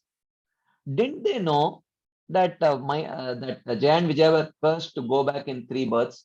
So won't it make very? So why would Maitreya get this question at all? That why only Shishupal got? Well, he might have told, yeah, that was the part of the curse. After 3 births, he was supposed to go back. But Maitreya still asked, why did only Shishupal attain liberation? And interestingly, in answering this, Maitreya glorifies Krishna and establishes his form and name to be much more superior and having the capacity to give that level of absorption which can give liberation. And he could have just told, oh, that was the curse. Why didn't he say that? Okay. So, therefore, he says, Ataha. This is a very important verse. Hear carefully. Ataha sarveshu kalpeshu na tau parshadajau matau anyata na tayoho pataha pratikalpam samanjasaha. Thus, one should not think that in all kalpas the associates of the Lord fall from Vaikuntha and become Hiranyakashipu. If they were always associates, it would not be proper to have them fall in every kalpa, because Krishna, Narasimha and Rama, all 3 of them are Kalpavatas. Every day of Brahma, they manifest. So that does not mean every day of Brahma, Jaya and Vijaya will fall down and take 3 births. This is not true. In one of the Kalpas, it happened. Or maybe in some Kalpas, it may happen. But it does not happen in every Kalpa. In every Kalpa, Jaya and Vijaya does not become Ravana, Kumbhakarna, Kashipu, Hiranyaksha, and Shishupal and Dantavakra. This is not true. Okay. So here, Srila Baladev Bhushan clarifies. In the Vishnu Puran, Parashar says that the 2 took 3 births without mentioning that they were previously associates of Lord in Vaikuntha. He could have told that, but he does not say that. Why? Thus, he does not consider that in every Kalpa or every day of Brahma, Jaya and Vijaya become demons in the material world. It would not be proper to say that being eternal associates of the Lord, they fall in every Kalpa from Vaikuntha. So every Kalpa, the eternal associates, why should they fall to this material world like that? So, so therefore he says, if one accepts the Kalpavataras appear in every Kalpa and fight with Jaya and Vijaya, who fall from Vaikuntha to perform fighting pastimes of the Lord, this would contradict the Lord's statements of affection for his devotee and statements concerning never returning from Vaikuntha. Yad Gatvana Nivartante Taddama Paramam Mama. But here you see Jaya and Vijay, every day of Brahma they are falling down and taking back births 3 times. This cannot be true. Therefore, Srila Baldadya Bhushan says, thus in every kalpa, the Lord performs fighting pastimes with real demons and not Jaya and Vijay. Their falling into the material world from Vaikuntha by the Lord's will alone is an occasional occurrence. It is just an occasional occurrence and it does not happen on every day of Brahma. Okay. And then he gives further proofs to establish how only Krishna liberates the demons. But this does not mean only Krishna gives liberation. That's not what he is telling. So all the forms of the Lord are Sharanya Mukunda. Sharanya Mukunda means those who can give liberation to those who take share of them. Sharanya Mukunda. But only Krishna can give liberation even to enemies who are Nyak. Okay, and he gives many proofs. I will not get into the details because we are woefully running short of time. So, yeah. So therefore, he establishes Tasmat Trayanam Eva Ayam Sreshta iti Atra Vismayah. Kova Syat Natata Yasmat Swabhavo Anyatra Drishyate. So he says, therefore, of the 3 forms of Narasimha, Rama, and Krishna, Krishna is the best. This is not astonishing because the nature revealed in Krishna is not seen in the others. You know, the qualities in Krishna is not seen in others. Okay, anyways.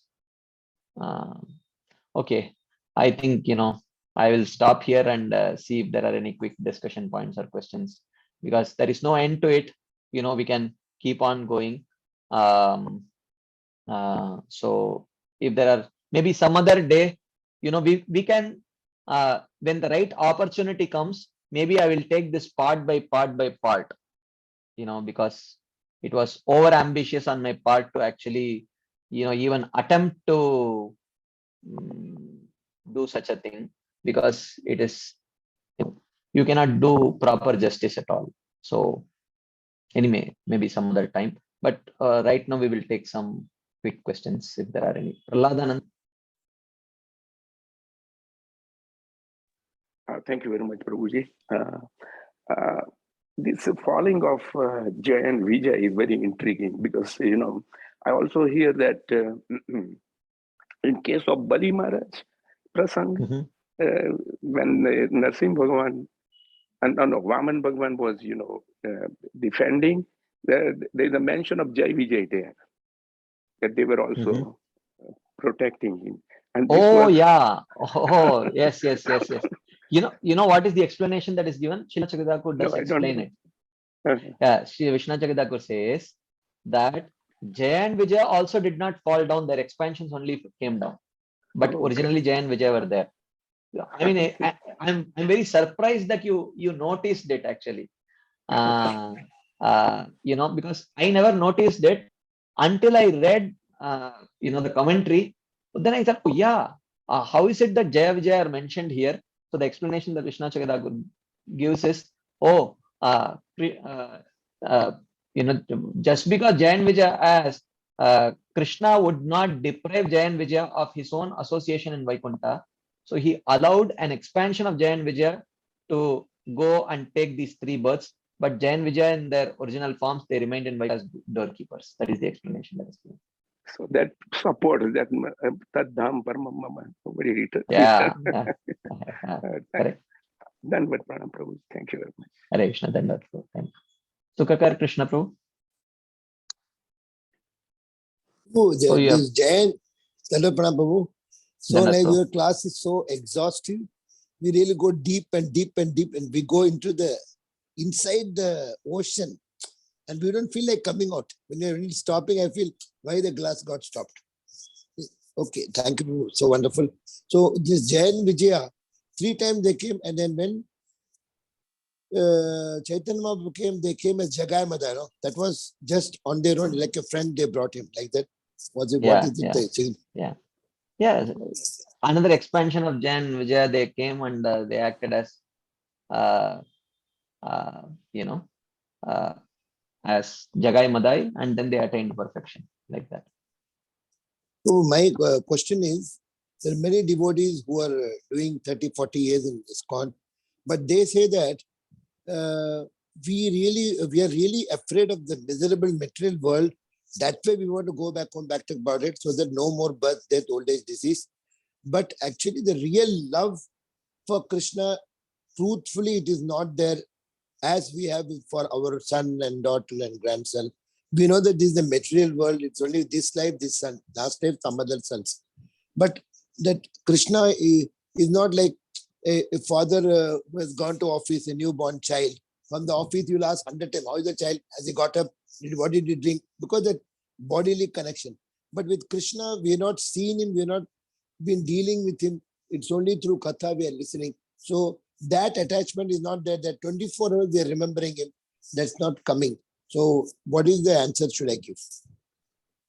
It will gradually come, Prabhu, because there is thick layer of conditioning, which is, both anartha nivritti has to happen and artha pravritti has to happen. Our material vasanas, material ego has to dissolve, and then the spiritual vasanas have to develop, and the spiritual ego has to blossom. So it is hiding there inside. Just when the thick layer of conditioning dissolves, then gradually over a period of time, it will manifest through sincere practice of Krishna consciousness. There are many devotees now, they went to Vrindavan for all this Kartik Mena. They hear about Radha Bhav and Radha this one. So sometimes Prabhupada says, well, don't go so much into Radha Bhav, but some are really truthfully they are hearing more. So I wonder on that angle also, is it right to, because once you go to Vrindavan, there you can really get the Krishna Prem, what it is. What is the bhava of gopis and Krishna. And they say that the Manjaris, they don't want even Krishna. They don't want to be, they want to be just Manjari of Radharani, and they want to serve. See that Radharani is happy with Krishna. So they don't want to be like gopis. That. So is it required to go more on Radha Rasas and this one and Yeah, also? it is. Yeah, it is required, but not prematurely.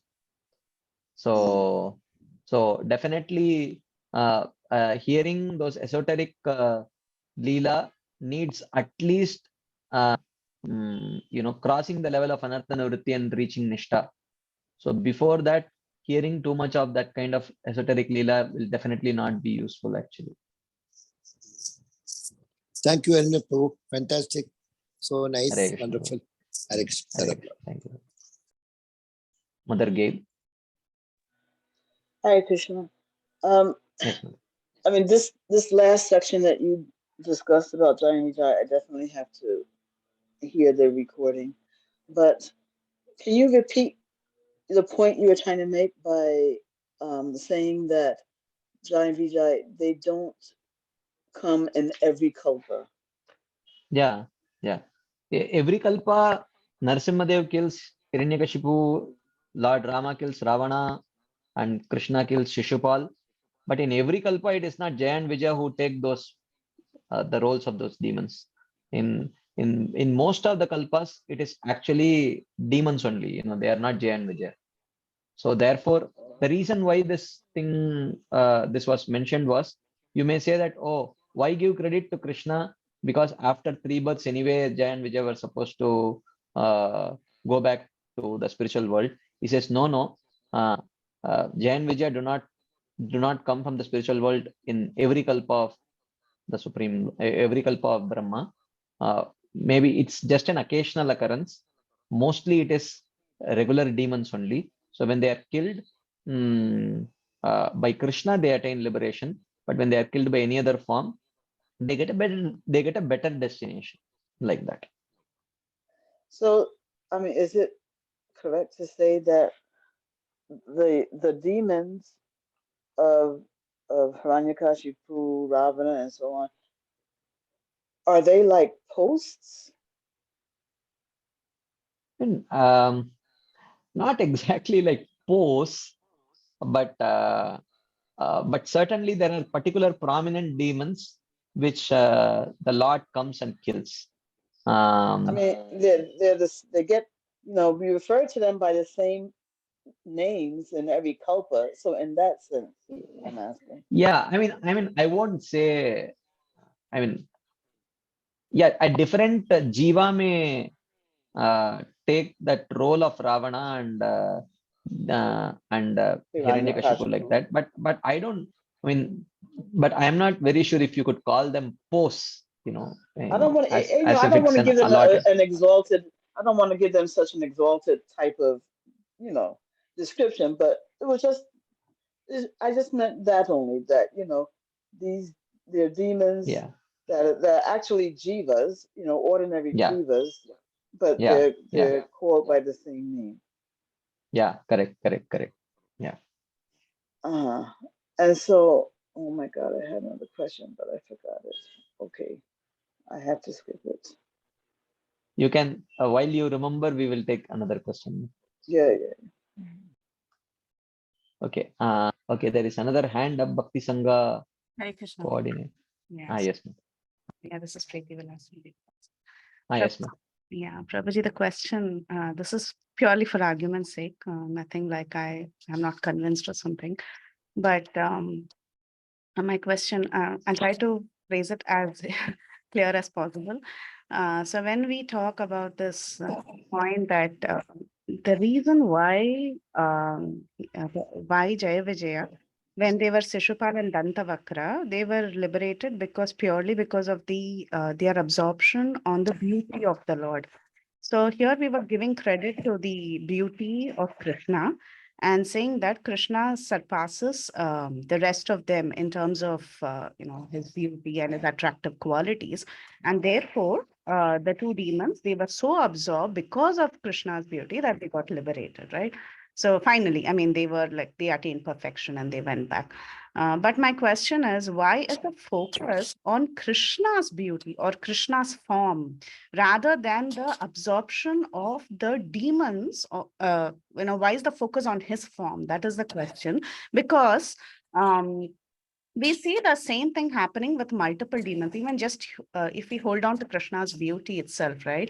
If we take out the other incarnations from the picture and just focus on Krishna, then we see that some demons were really absorbed. For example, the example given here is Shishupal. And maybe even Aghasura, because Prabhupada writes in the purport that he attained Sarupya, meaning he was so absorbed in that Leela while looking at Krishna that he attained Sarupya. But maybe Kamsa and so many others, though Krishna's form is so beautiful, still their absorption as such was not so intense. So they really did not attain a personal liberation, right? So why is the focus on Krishna's beauty rather than the demon's absorption? That is the question. So how can we argue like this? Because there is no basis. Because there could be someone else. I mean, no basis is a very, sorry, Prabhu, for saying that. But so there could be someone a demon who's very absorbed in Rama's beauty. And just because he's absorbed, he's getting liberated. So, Well, yeah. okay. I understood your question, Mataji. This is a very hypothetical question. Unless you present any proof for this, actually, that some demon got absorbed in the beauty of Lord Ram and actually attained liberation. There is, Srila Rupa Goswami says, there is no proof for that. And the second thing, Srila Rupa Goswami in Bhakti Rasamrita Sindhu very clearly mentions that all the demons, as long as they are demoniac, when they are killed by Krishna, they attain Sayujya Mukti only. And even those who seem to attain some Sarupya, he gives the example of Paundrak Vasudev in Bhakti Rasamrita Sindhu.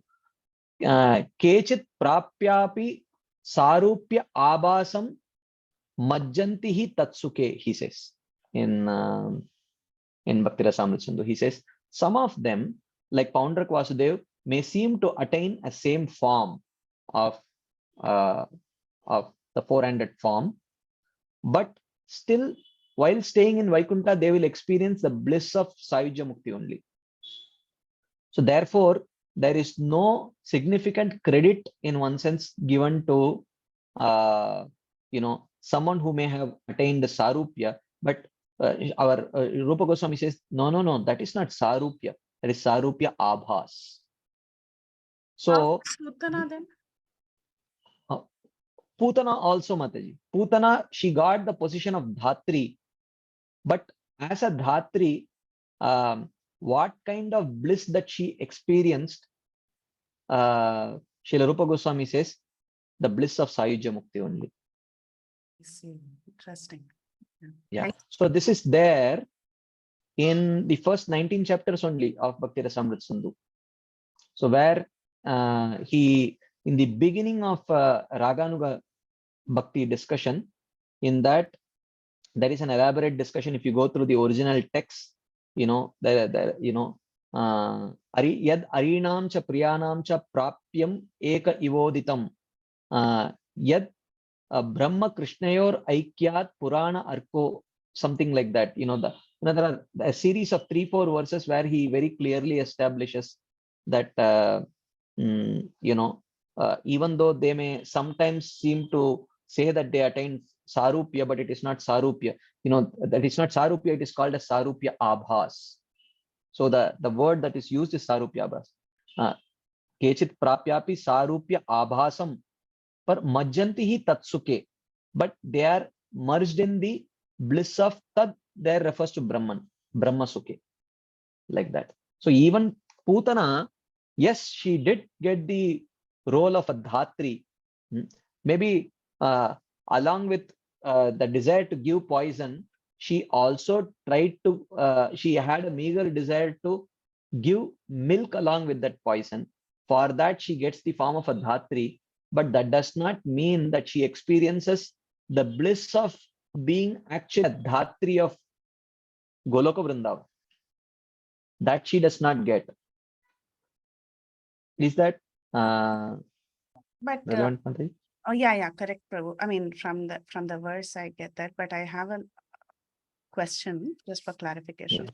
But when you talk about the bliss that she's getting is only Sayujya kind of a bliss, then Sayujya generally is just out of some sort of an appreciation, right? Like generally the neutral rasa, most people who attain Sayujya, just some kind of an appreciation. So where is that appreciation? How can that appreciation mix so much with Vatsalya rasa? Well, it's not exactly Vatsalya rasa. Because rasa can come only from pure devotional service. Because Putana did not have pure devotional service. You know, you cannot say a mother handles her child, a nurse handles her child. You cannot say that a nurse has Vatsalya rasa, has Vatsalya. So she may just be doing it as a duty. So therefore certainly just because she is Dhatri does not necessarily mean she has Vatsalya rasa. Certainly she does not have Vatsalya rasa. Okay. Yeah. Thank you, Prabhu. Thank you for the very nice answers. Yeah, it's convincing. Hare Krishna. Hare Krishna. Okay, there are 2 hands up. Mother Gail. Yeah, actually, on this last point, I mean, it's a little bit shocking for me to hear that Putana was not a nurse in Goloka Vrindavan. I mean, because that's a popular understanding. I mean, I didn't say not in Goloka. She was a nurse, but I don't know exactly where. But certainly she did not experience Vatsalya rasa. That is for sure. But you did say not in Goloka. Yeah. I don't think it was in Goloka. Maybe in some part of Vrindavan, maybe. Maybe in some part of Vaikunta, but certainly not Goloka Vrindavan. She did get form of a Dhatri or a nurse, but where exactly, I doubt if it was in Goloka. I have to find that out. But certainly she did not experience Vatsalya rasa. That is for sure. And also, how could a nurse in any part of Vaikunta be in harmony with Sayuja Mukti, impersonal liberation? Well, I mean, when we say impersonal liberation, it just means experience of a bliss equivalent to impersonalism. Even though they are in a personal abode of the Lord, the bliss that they experience is equivalent to the bliss of impersonal liberation. So not literally like, they are like, it's not, their position itself is not like exactly merged in Brahma Jyoti, but the bliss that that's why the word sukhe is used. Sukha means bliss. The bliss that they experience is equivalent to the bliss of impersonal merging, the bliss of impersonal merging. But but their position itself is not literally like, merged in impersonal Brahma Jyoti, like that.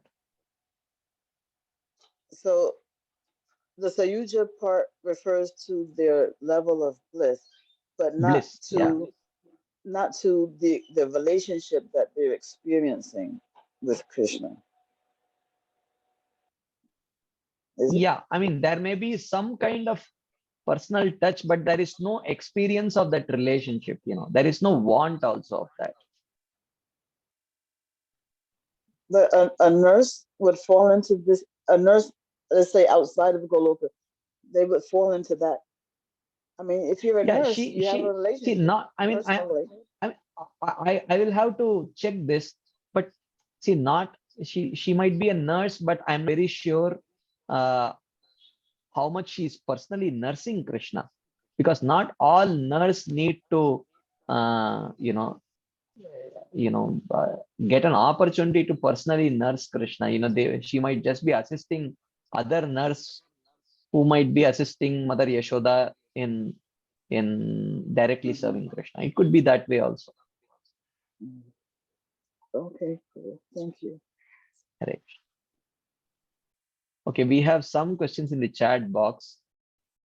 Oh, some are really long questions. Okay. Okay, can't they send their expansions to come in material world in every day of Brahma? Why would they do that? They can, but they don't. That's the point. Even the expansions would like to, experience sweet pastimes with the Supreme Lord. So they don't do it. Where Jakai and Madai not Jaya Vijaya? Yes, yeah, they were probably expansions of Jaya Vijaya. Okay, Lalitangi Radha Mataji is quoting, I think this is Srila Prabhupada's purport, or maybe it's from Krishna book. According to the opinion of authorities, Kamsa attained Sarupya Mukti after death. That is to say, he attained the same form as Narayana. Okay, so let me tell you something. In that same section of Bhakti Rasamrit Sindhu, where Paundrak Vasudeva or Shrigala Vasudev, it's mentioned to attain Sarupya Abhas. Prabhupada does not get into the details of it, calling it as Sarupya Abhas. He just says Sarupya Mukti. So many times that Sarupya Abhas is just translated as Sarupya Mukti. So I will try to just maybe check the other commentaries. We do have Jiva Goswami, Sanatan Goswami, Vishwanath Chakravarti's commentaries. I will try to find out whether if exactly attained Sarupya Mukti, I doubt he would have attained Sarupya Mukti, because that would make Krishna very, very lacking discrimination actually. It's a long thing. I don't know if I'm going to read the whole thing, but I can check. Okay, let's see. I think According to the opinion, Prabhu, that was more Lalitangi Mataji's comment to my statement that he attained.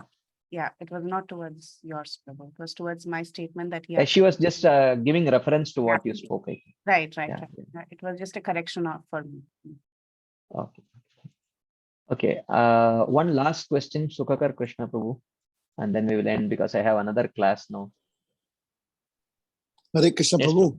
You Yes, told about this Sayujya Moksha. Sayujya Moksha is not permanent. No, they will again fall down. They will not be able to remain a permanent moksha. Sayujya. We did discuss this in our previous class, bro. This was the exact same point I discussed incidentally in the previous discussion. Actually, from Sayujya, they don't fall down. They fall from one step below Sayujya, which is called as the stage of being Jivan Mukta. Oh. And they fall down for particular reasons. If they give up that secondary practice of bhakti also, if they give up, then they fall down. But actually, they don't fall down from Brahmajyoti, but one step below Brahmajyoti, they can fall down. Oh. And Prabhu, one more question is, you told that nurse, she will not get a Vatsalya bhav. Actually, in the Damodar Leela, when Yashoda Maya was doing Manthan, Krishna got up, and as a normal child, he said, that why are you doing that? Actually, Krishna himself is there, but still she's doing for Krishna. And then he's stopping that Manthan and telling, come, I want to drink milk. So at the time, before he started drinking milk, the milk comes out from his breast. So that's a real Vatsalya bhav. But in the material world also, we'll see some mothers, when the child is there and the mother is working, so she's feeling that the breast milk is coming. So is it a reflection as the mother's feeling? Yeah. Yes. Yeah.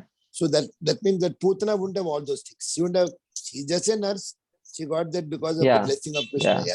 So it was that. Yeah. Correct. Thank you, Prabhu. Just a word. Thank you. Hare Krishna. Thank you. Dandavata. Thank you all very much for your patient listening and your enthusiastic participation.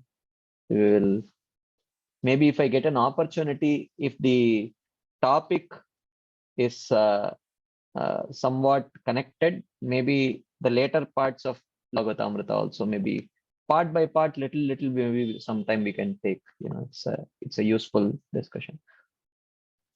Thank you very much. Srila Prabhupada ki jai. Srimad Bhagavatam ki jai. Thank you all. Hare Krishna. Thank you so much, Prabhu. Thank you again for coming on the call, Prabhu. And thank you for giving such a elaborative class. And thank you for answering so many questions of the devotees, Prabhu. Dear devotees, as Prabhu said, he has another class. So let us pay our obeisances to Prabhuji. Vancha kalaptaru bhashacha kripa sindhu vaja patita nam pavanebhyo vaishnavebhyo namo namah. Granthra Srimad Bhagavatam ki jai. Jagat Guru Srila Prabhupada ji ki jai. His Grace Balaram Shakti Prabhu ji ki jai. Today Srila Narottam Das Thakur disappearance day ki jai. Thank you all the dear devotees. Thank you for attending Srimad Bhagavatam class. Thank you, Prabhuji.